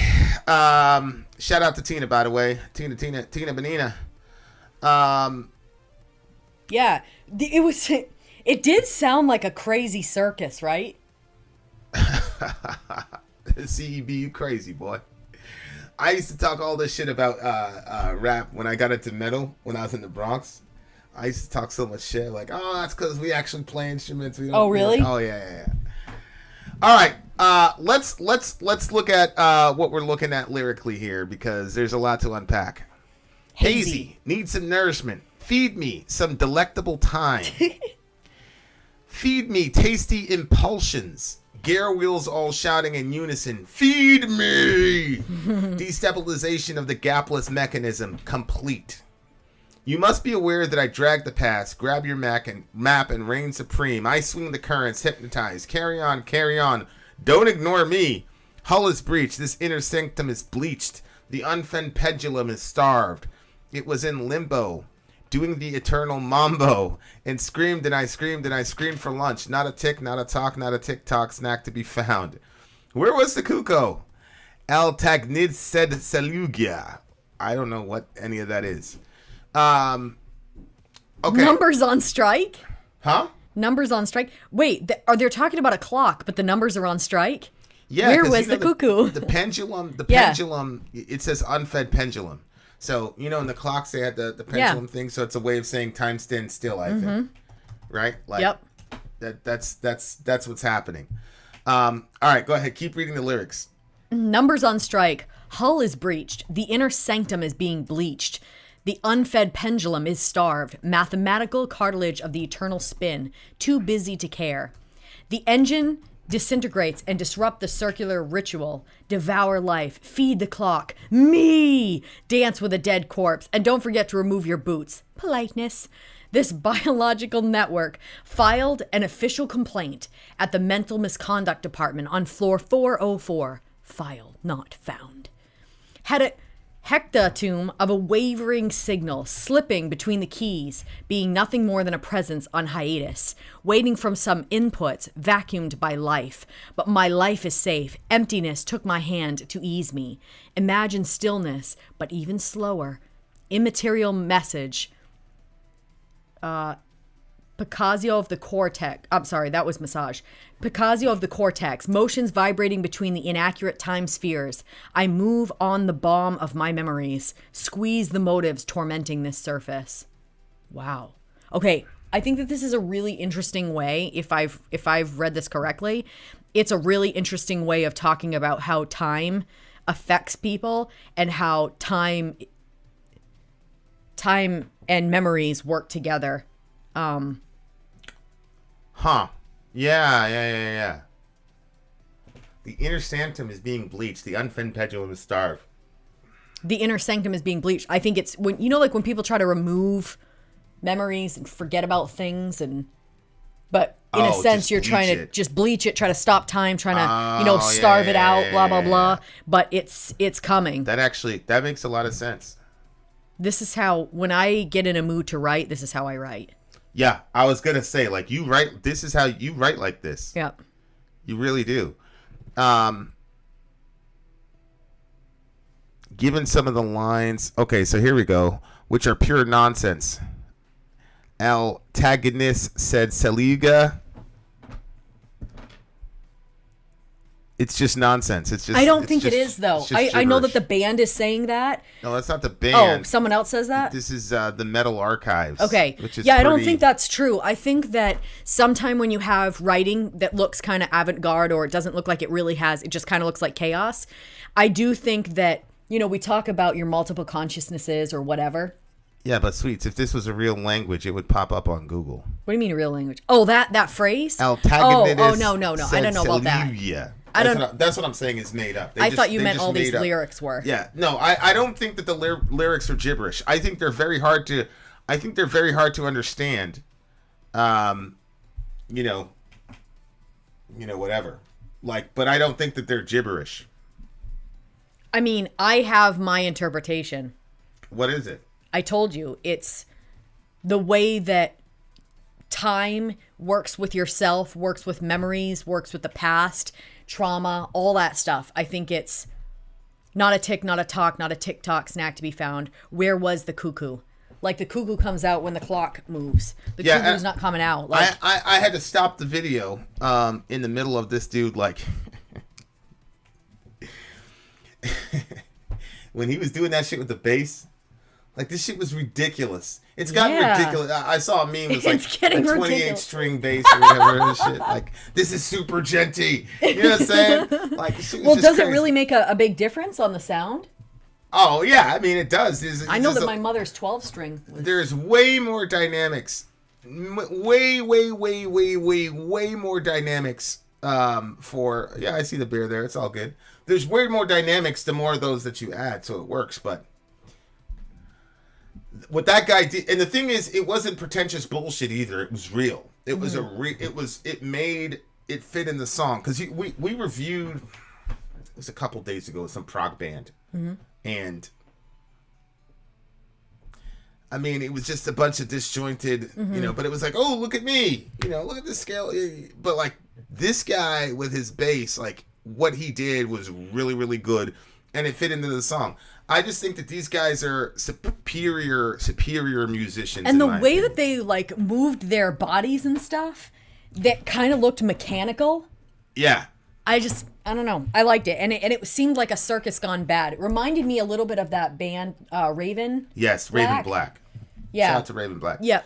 Kind of reminded me of their stuff. Yeah, but I think somebody said it was like the violinist was rocking, like everybody was. I just love it when I go to a show and the band is enjoying the music. That's the thing. You know, like we always talk about That's that the one whole band that thing. showed up and the guy was like completely bored. He had his little hat on and the hat didn't move. It was perfect because he wasn't moving at all. But they did a really, really good job. What happened to my beer? Did he fall? No, I took him out. Oh. You wanted him sitting in there? No, that's cool. I'm going to put a white one. Because I'm white. And I also understand why, what's his face? Ben Webb would like this band. Why? Well, for a pseudo-intellect like Ben Webb, like, it definitely can make you feel like, you know, you're in some superior, you know what I'm saying? Because it's so avant-garde. It's like, oh, you know, Yeah. most people won't know, like, how intellectual this band is. Oh, is that how... Regular that's how people- normies won't like it. But That's what people do? Yeah. Okay, well, that's weird. Yeah, the band enjoying you like the band enjoying the music except for when the girl was too happy and shit. Right. Yeah, so you don't like to see the band enjoying No, the music. I want You to see like them enjoying it. you like I don't see want to them in look. I pain. don't want it to look like it's a child on a playground. That's all.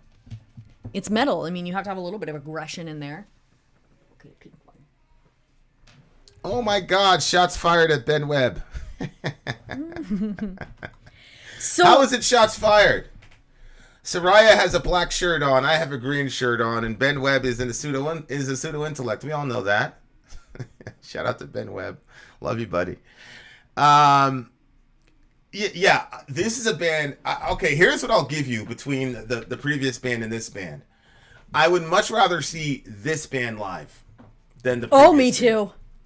And it's not. It's just this is too interesting looking. It's very, very interesting. There's a lot of dynamics, and Yep. you know, for some, okay, so like for anytime I go to a Korn show, I'm always gonna line up on head side, right?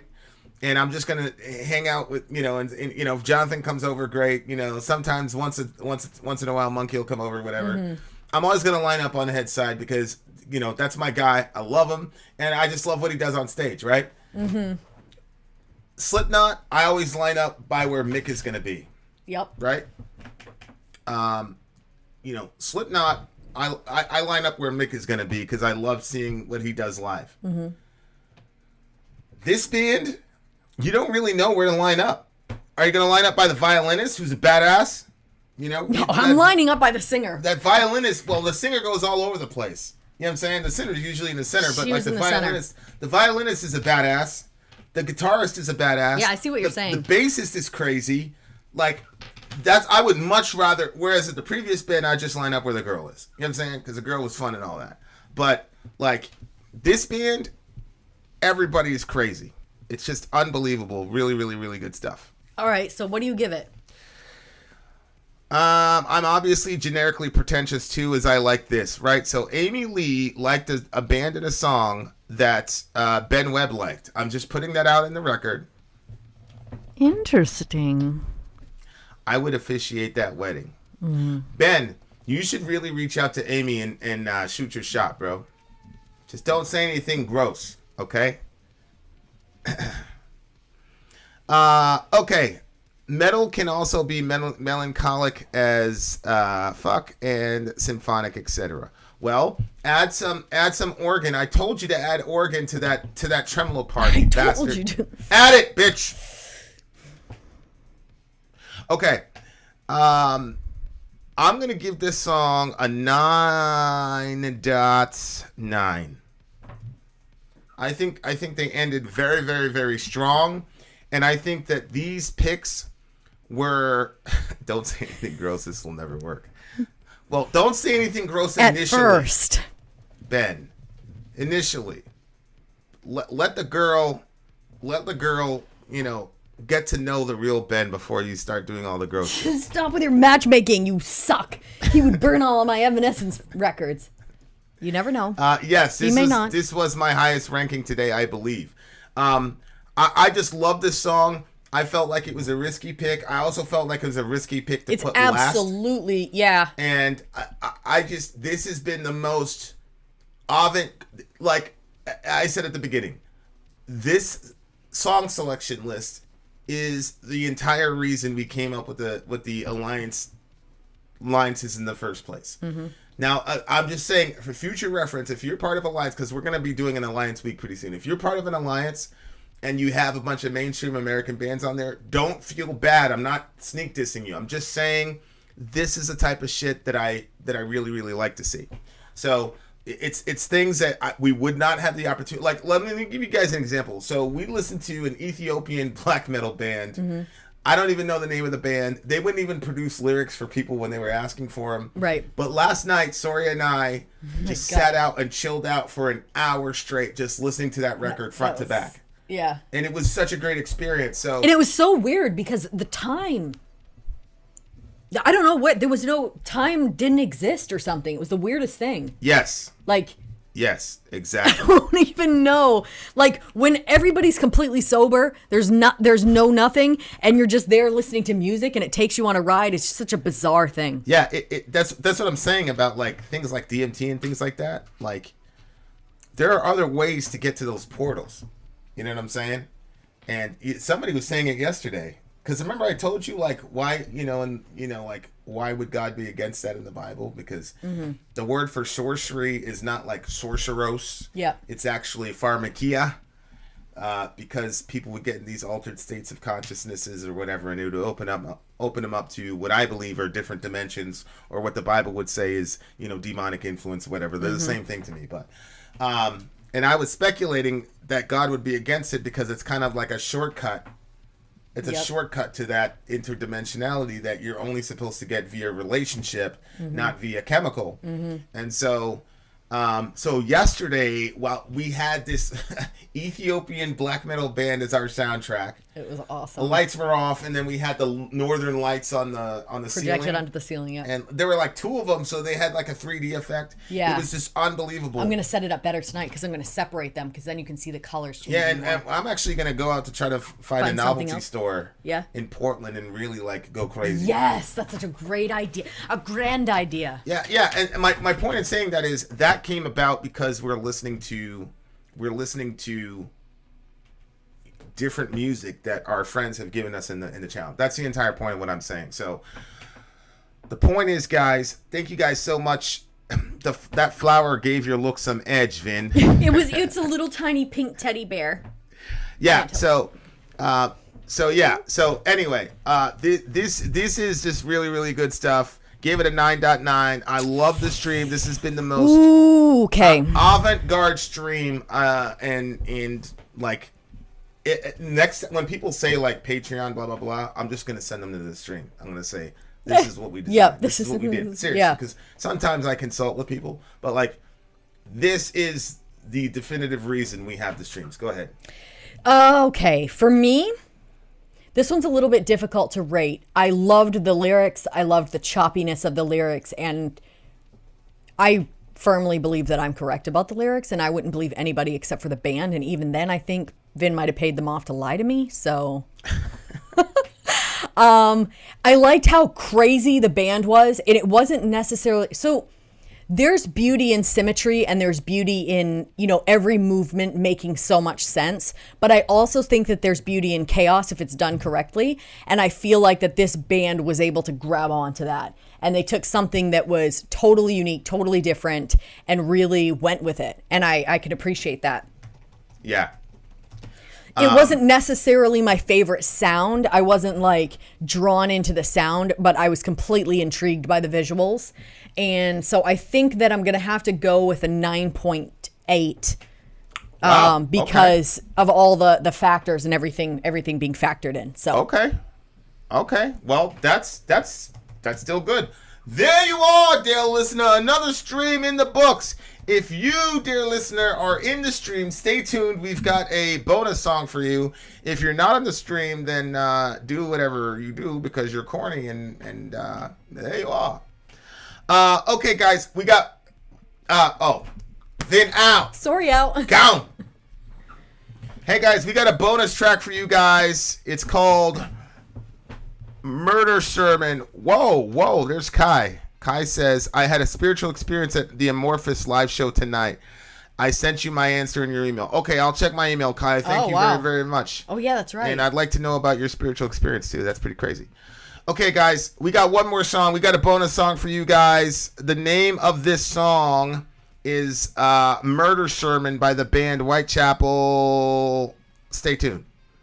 I'm Vin. I'm Sori. If you would like to get your song reviewed, dear listener, there's the Filthy Capitalist option. As Sori says, 125 gets you straight to the head of the line. You don't have to be a part of the alliance. You don't have to be part of the group. Wait a minute. And the biggest thing is you don't have to wait. You hop, skip, and jump right in front of everybody. 125 gets you there. You do that 3 times, and you get mashed down to the $75 rate for perpetuity. Yes! Also, there is a band review option.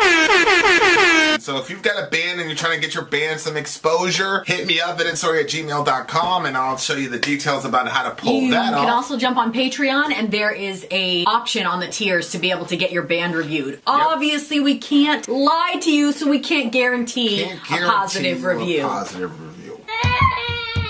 Get what you get. It's just rubbish. Rubbish. Rubbish. That's British for garbage. My favorite is the community option. $1 at the gate gets you in at Patreon. You get to join an alliance. The alliance joins their points together, and that helps determine what songs that we do. The alliances hang out on Discord, Message me on Patreon to get the link. and they do all kinds of other cool things. They do Minecraft, Dungeons and Dragons. Yeah. It's really a community within the community. Anybody can go in the village, facebook.com/Vin and Sori. There's 160,000+ people on the channel. What's cool about the Discord is that it offers a real opportunity for community connection, friendship, that type of thing. And it's on Discord, so if you're not a Facebook person, it's for you. You start off at $1. Right. Plus you get exclusives. Sori and I are working on a song. So the first 15 seconds of that was on Patreon. Also, at $15 tier and above, when we actually debut the video, they're going to be there live with us. There you are, dear listener. Buy our merch. Buy our merch, you dumb butts. Yep. And a child shall lead them. Okay, we just got done doing a what do we call that? The Epic Underground The DJ Epic stream. Underground DJ stream. And this is a bonus song. It's a bonus song. The name of the song is Murder Sherman by the band Whitechapel. Murder Sherman by the band Whitechapel. This should be a very interesting song, for sure. Dear listener, if you're interested in politics or timely topical political commentary, you can go over to Middle America with Vin and Sori. We are releasing an interview we did with the big homie Jimmy Dore. Yay. We did that interview about 2.5-3 weeks ago. We had some audio issues with it, so we worked on trying to get it fixed, but to no avail. Anyway, you guys don't care about my complaining. Kai, if you've got a question about the DJ stream, hit me up on Messenger later. For now, we've got Whitechapel, Murder Sherman. Let's go.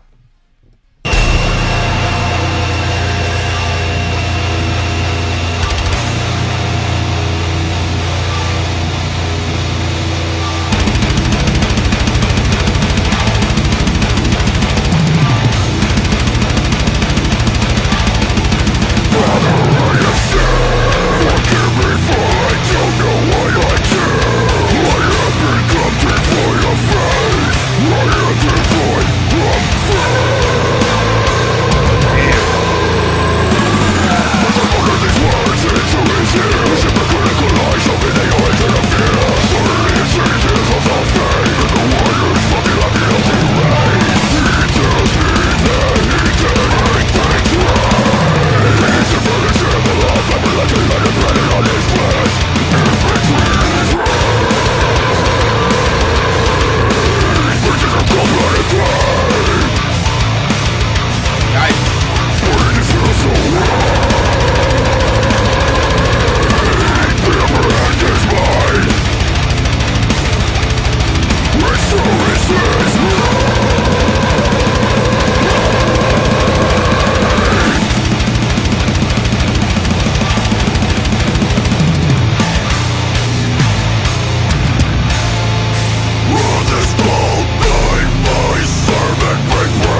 Wow. Jeez. Heavy stuff. Heavy stuff. Yeah. This is a song I wrote about killing my stepfather after his lies, deceit, and promises he made. He brought religion into it and was completely hypocritical about it. He got my mom addicted to crack, which eventually led to her death. Oh my This is a dream I gosh. had of killing him and shoving his religion down his throat that he preached. Another thing I'm not proud of. Damn. So, if you look at the lyrics, this obviously faith is, or the lack thereof, is a big part of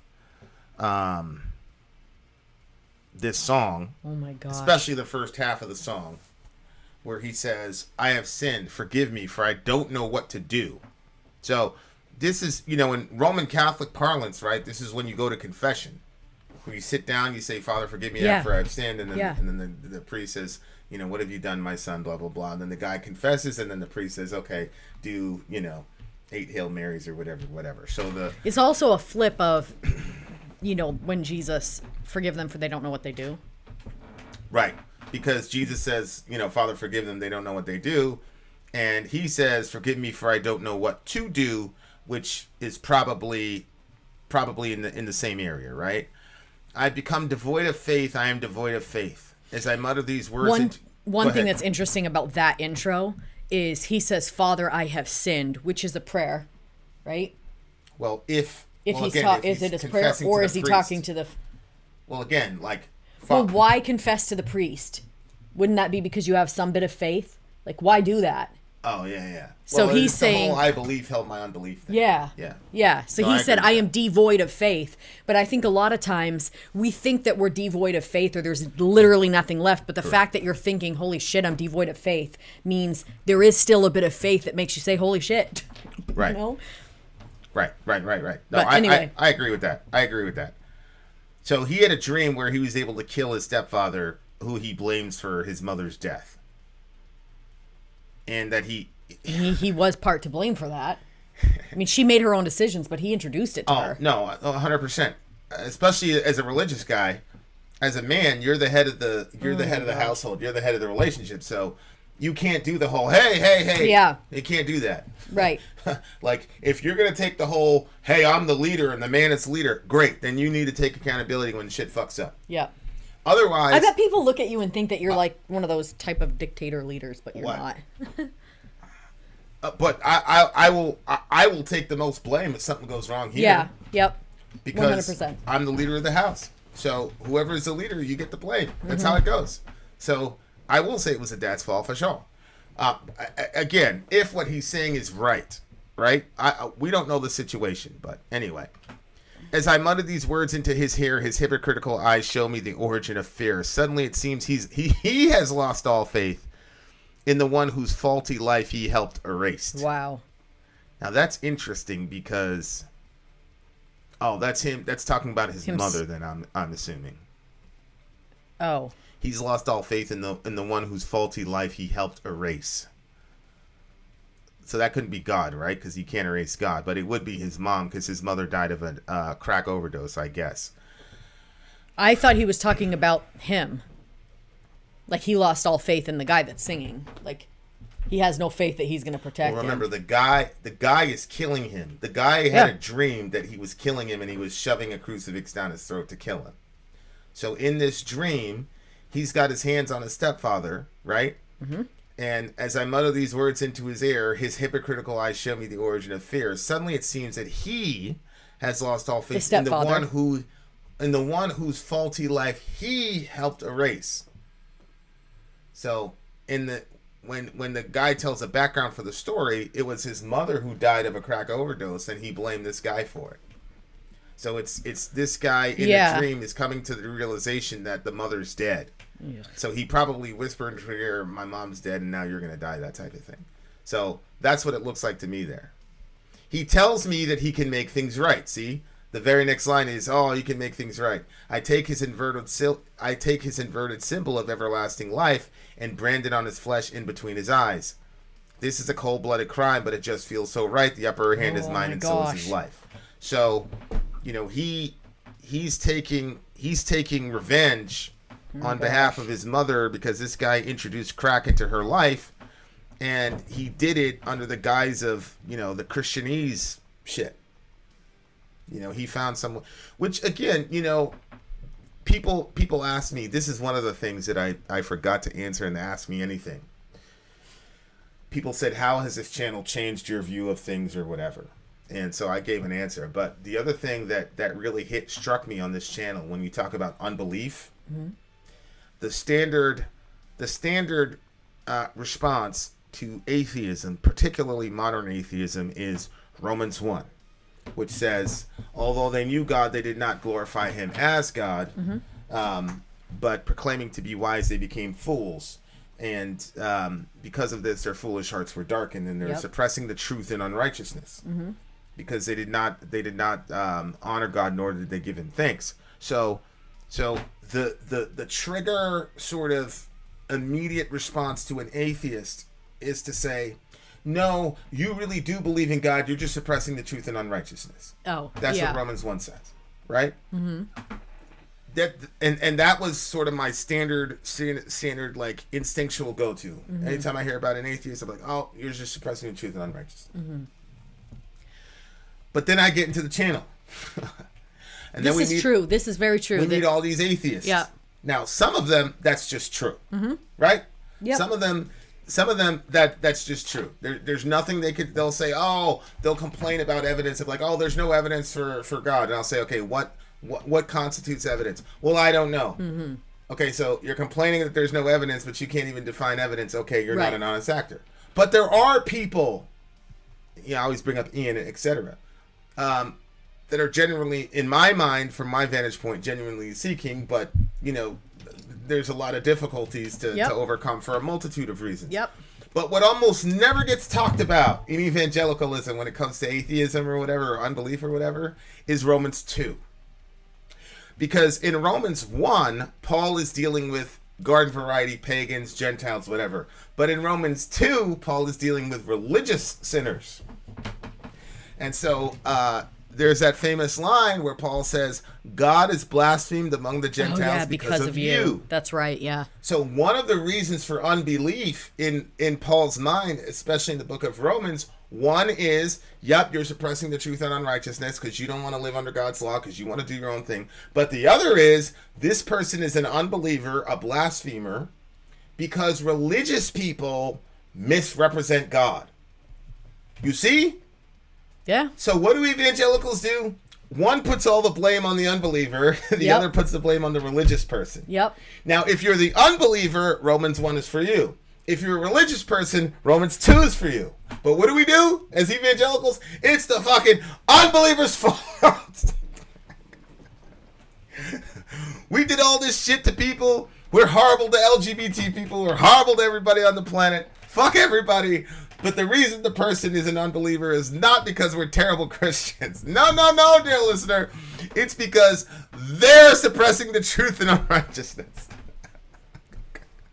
Yeah. Unbelievable. So this poor fella, and notice this guy, I don't think he's like claiming to be a Christian, but you can see even in his post-mortem of the song, he says another thing he regrets. Yeah, he says it's something that he's not proud of. So this guy is able to construct his own sort of morality, and this is kind of like a turn the other cheek type of thing too. He's not proud of killing the guy that's responsible for killing his dad. That's turning the other cheek. Killing his mom. Yeah. Killing his mom. That's turning the other cheek. You know what I'm saying? So, like, it's amazing. Like, that's one of the major things I learned on this channel, man, is that is that Romans 2 has a lot more explanatory power for modern atheism in my mind than Romans 1 does. Oh, absolutely. Absolutely. But let's not okay. let's not deal with that. When I was in college, one of the things that we had to do was we had to go into the city and talk to a bunch of people. We had to talk to a bunch of people, talk to them about the Bible, basically try to get them to go to church or to hear anything about God. And everybody was always saying the same thing. Oh, I don't go to church anymore because of the hypocrites. That was like literally everything that everybody said. And I'm like, wow, everybody has the same damn excuse, is what I was thinking. Yep. Now, I'm like, wait a minute. Which, search your heart, because that might just be an excuse. Right. But then I was like, wait a minute. Everybody is saying the same thing. Maybe there's a portion of truth to it. Right. You know?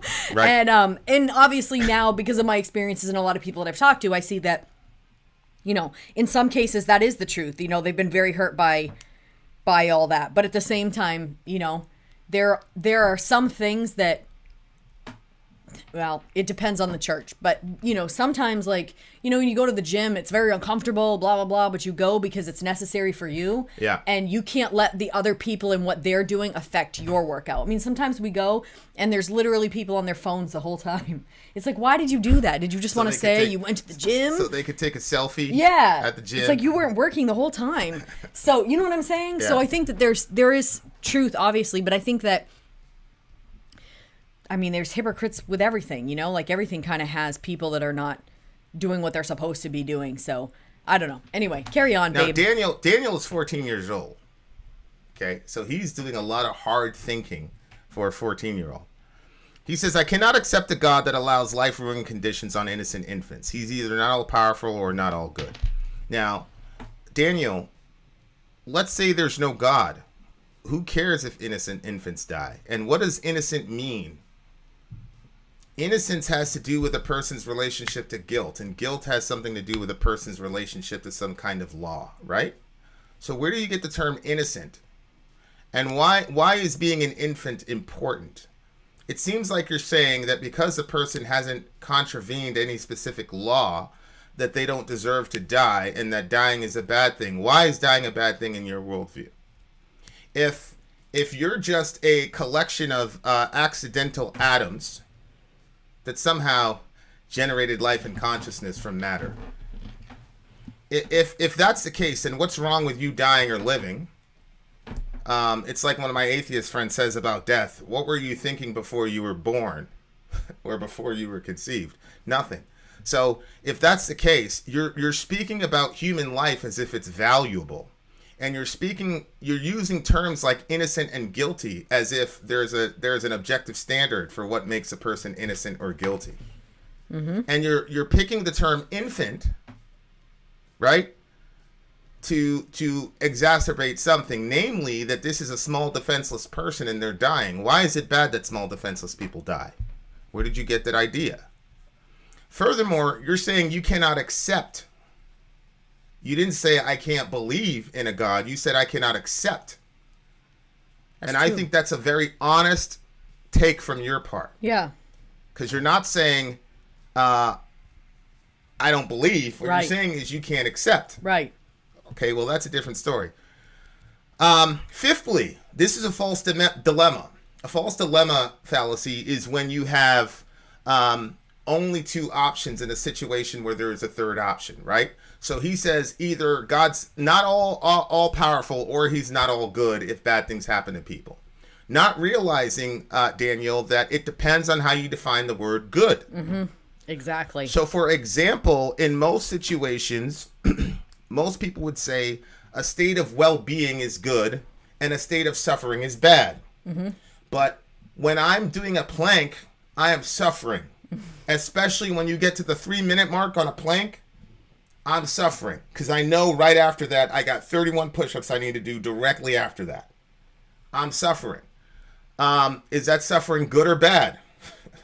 Well, by itself in isolation, we would say that that's bad.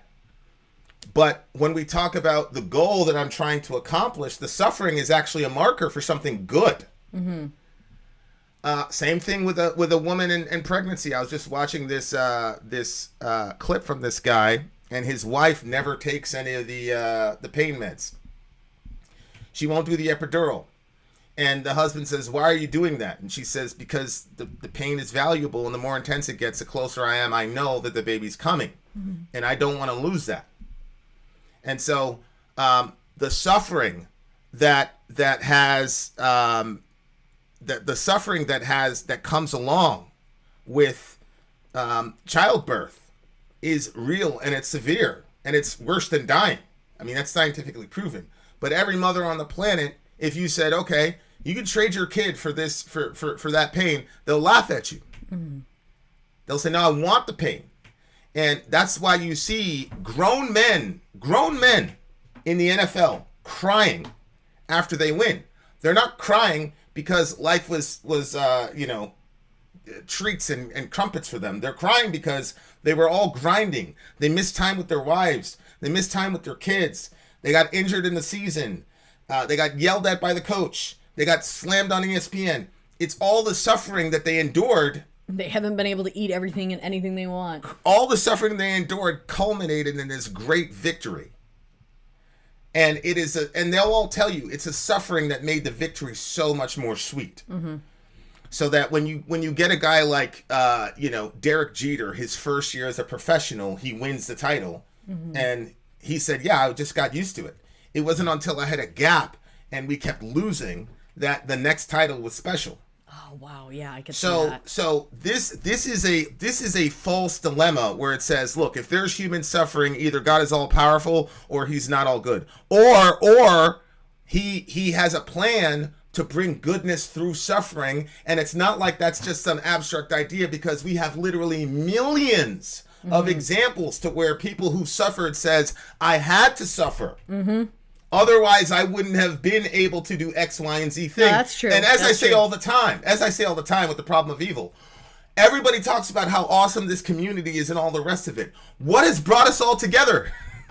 Pain. It's our collective suffering that has brought us all together, guys. No, it's facts.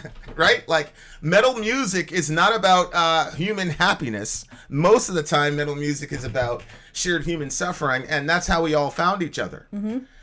So, I see what you're saying, Daniel, on the outset, but I think that there's a third option, namely that God uses pain to give us the ultimate good, and you still haven't defined what ultimate good is. For me, ultimate good is for a created being to see and behold the glory of God and express it, because God and who he is and what he is the highest. It's called the beatific vision. Blessed the pure in heart, they will see God. Yeah. Even in the Islamic theology, one of the, in my mind, the best benefit of Jannah is not necessarily the women or the rivers wine. of wine, but I think it's every Friday, Allah does a thing and everybody gets to see Allah. And like there's like there's a loudspeaker in Jannah and it says, "Hey guys, blah blah blah, go." There's your Lord. So seeing God, knowing God is the ultimate good. If that's the case, then anything that stops me from seeing and knowing God is bad, and anything that aids me in seeing and knowing God is good. So if I become a multimillionaire and I forget God, most people would say, oh, that guy's blessed, but I'm really in a bad situation. Right. So if God loves me and my millions are distracting me from seeing him, which is the ultimate good, if he loves me, I'm going to go Take it away. bankrupt. Yep. Now, because I'm immature, I'm going to say, oh my God, how could you do this to me, blah, blah, blah, blah, blah, blah, blah. And in reality, God's like, what do you mean? I've done you the best favor you've ever had in your life. But because our definition of good stops at mankind and it doesn't transcend it, we think anything bad that happens to us is evil. Anything that makes us feel good is good. Anything that makes me feel bad is evil. And that's how you get heroin addicts. That's true. My brother just texted me today. He's like, yo, man, he lost 2 of his friends today. And it was crazy because I was tracking it. They had the Lewiston thingamajiggy. They had 2 bodies, unresponsive or whatever. And that's what happens, man. When you don't define good in a proper way that can account for the exigencies of human nature and living in a sinful world, then you end up doing shit like that. Oh God. You cannot define good as only the things that make me feel good and evil's only the things that make me feel bad. That is not only is it immature, it's dangerous. You don't even have to be a Christian to know that. That's a dangerous way of looking at the world because it'll kill you. So I have no issue with Daniel having that question. I just think that there's a lot of assumptions in that question that only work in a Christian worldview or a theistic worldview. I mean, I suppose Islamically it could work as well. But that right there is the issue, is that take your time and define what goodness actually is. Because when you define what ultimate goodness is, then you can reverse engineer and see whether or not something is good or evil or consistent.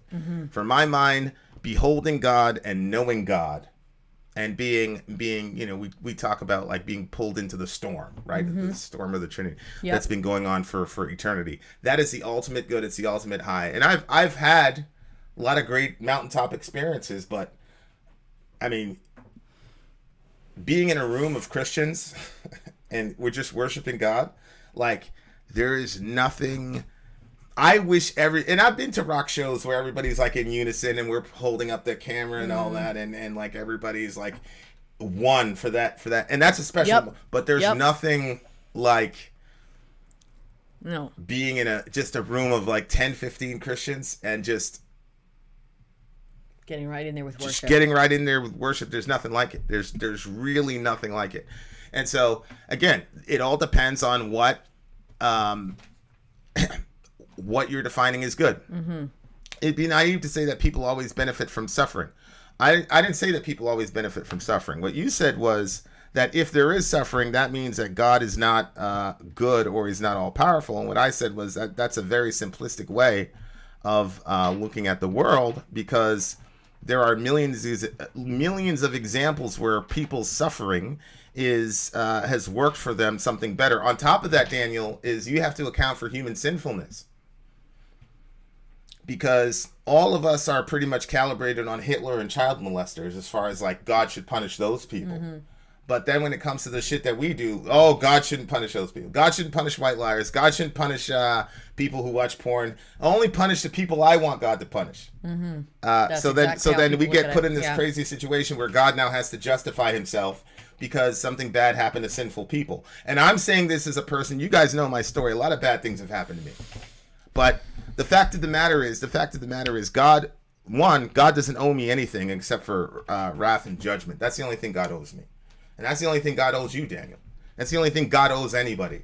So anything that I get as good is blessings from a God who is consistently good to ungrateful people. There's that side of the problem of suffering too. And it's a hard thing to say. But when you're a parent, a lot of these things become clear. This is so true. So true. It becomes very clear, because as a parent, sometimes you put your kid in a situation where, they have to live out the lessons that you taught them. See what I'm saying? So that's my take on it. But this guy is, I love the hell out of Daniel, because Daniel, like, he's really wrestling and struggling with this shit. Yeah. Man. And I appreciate that. Yep. As do I. Yeah, and I appreciate everybody who's in the struggle, man. I appreciate everybody in the struggle. Peter says, or Sarcast says, you got to find the balance. If you only focus on the afterlife, it's wasted. If you only live a totally hedonistic life, charging after one instant gratification, it's the same. Yeah, I'm not a very big afterlife person. I don't talk a lot about the afterlife because that's not really the emphasis of the New Testament or what Jesus taught. Jesus didn't say, repent so you don't go to hell when you die. He says, repent, for the kingdom of heaven is at hand, has arrived, or is at hand. So the things that Jesus taught were very this world oriented. Absolutely.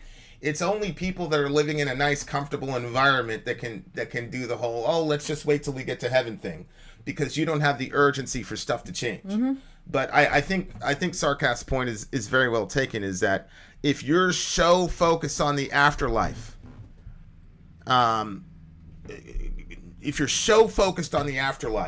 and it becomes escapism and not theology. There is a way to look at For sure, I agree with that. There is a way to look at the afterlife in a productive sense that affects this world. But I'm not really interested in any afterlife discussions that don't have ramifications like in the next 5 minutes, right? Because and I know I'm a little bit different Christianity-wise on that, but I think that that's the point, because you have to look at Jesus's emphasis in the New Testament. All the shit that he said in the Sermon on the Mount are only things you can do in this life. You can't turn the other cheek in the next life. Right. You can't not lust after a woman in the next life. This is all shit that you have to do here. And see, that goes to this song, is that you get a lot of Christians that like disconnect this world from the next world, not realizing that the next world is simply a continuation of this world, just like your resurrected body is going to be the same body that you have now. And so then you almost get this kind of like pseudo-Gnostic thing. So treat your body good. Yeah. Like you do the pseudo-Gnostic thing where it's like, oh, we can do whatever we want. So he goes in there and introduces crack to this woman's like real world situation. But then I'm sure he's going to tell the son, hey, she's in heaven. You see what I'm saying? So it's like, okay, you introduced this horrible chemical substance into this woman's life now. And then instead of taking accountability for it, your way of dealing with it is say, oh, she went to heaven. No, motherfucker. She probably did go to heaven, but you are in a bad situation because you fucked up this life. Yep. Yeah. Like, it's absolutely crazy. And then the last thing, Daniel says, not all suffering has a point. Sometimes people die alone from sickness and pain. No one misses them. What's the point of God allowing that sort of thing? Daniel, how do you know that? How can you possibly say not all suffering has a point? Daniel, what you should say is, I can't understand the point of all suffering. But you can't definitively say not all suffering has a point. Right. Little bro, you're 14 years old. How in the world can you make such a statement, not all suffering has a point?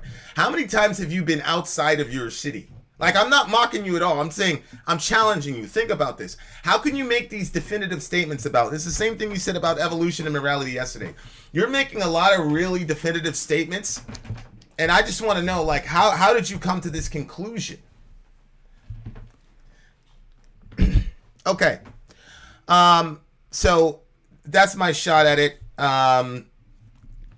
This song is deep, man. Like, if you're a religious person, like, you got to be oriented in this world. However you work out your theology, you have to be, because we really hurting people out here, bro. People are really hurt out here. And the other thing that really annoys me is when you have questions like a Daniel's asking some serious questions that I don't think he would get to ask in youth group. Because I think they would go after him. Oh, yeah. They would go after him for not playing along. You know? And that's another thing that, like, really screws with... There's a lot of ways that we...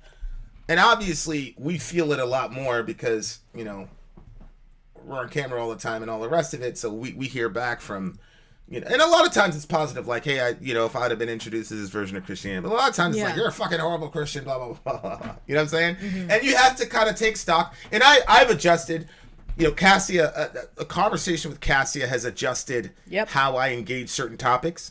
And so, like, you have to be open to that. But for me, like, if somebody says, oh, you hurt my feelings, that doesn't necessarily change things for me. Because... that's my understanding of pain. Sometimes pain is good. So if I hurt your feelings, I have to see whether or not I heard it for a good reason. But, there was something going on. I'm not saying the specific issue because I want to respect Cassia, but she said, you said X, Y, and Z thing. Here is my situation, blah, blah, blah. And I said, you know what? She's right. Yeah. She's right. And you adjust. Yeah. And that's all you could do. Yep.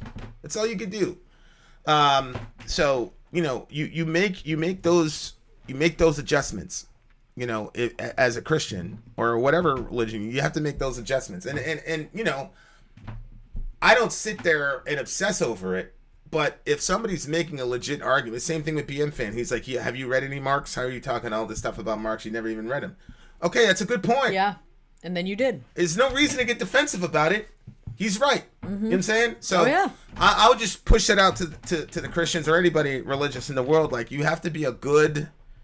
representative of your religion, like it's just a fact. And this is one of the big things, that this is like, if you don't like really look at a lot of the Islamic literature, you get this impression that, we just went around and killed a bunch of people. Like, listen, man, when Muhammad went into Mecca, the people who like exiled him and tortured his folks to death. Yeah. I mean, I'm not gonna lie, he had a kill list, right? Like, he had a kill list. And that was that situation when dude showed up. And then he was like, yo, give me a pass. And Muhammad stayed quiet. And he's like, yo, Ya Rasulullah, give me a pass. Muhammad was quiet. He's like, Ya Rasulullah. And Muhammad said, all right, you get a pass. And then when he left, Muhammad's like, yo, why didn't y'all kill him when I didn't say nothing? And they're like, Ya Rasulullah, you should have winked to something. He's like, I'm the prophet. I'm going to wink to you, bro. He's right. Like, you're the prophet. He's like, what do I look like being a prophet and like winking and like moving my head? Right. Like, it don't make no sense, bro. Kill that dude.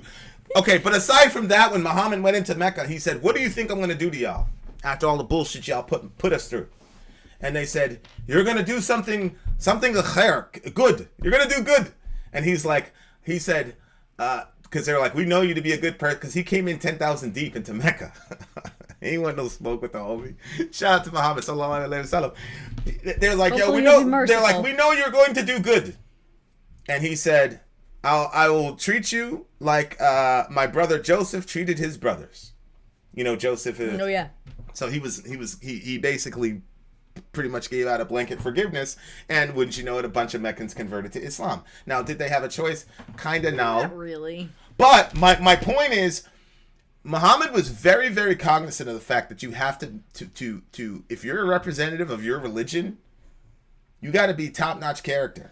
You know what I'm saying? If it's time to get busy, Muhammad would definitely get bloody. He was not Jesus for sure, but there Some was a people very don't big, represent very, well. very big emphasis. I was just talking to somebody who works on music with they basically record music videos, and they said that there was a Christian that wanted to work with them, and they said, all right, I'll shoot that music video for you, but we'll push it out by 6 weeks so you can just really nail it down and come in really rearing and ready to go.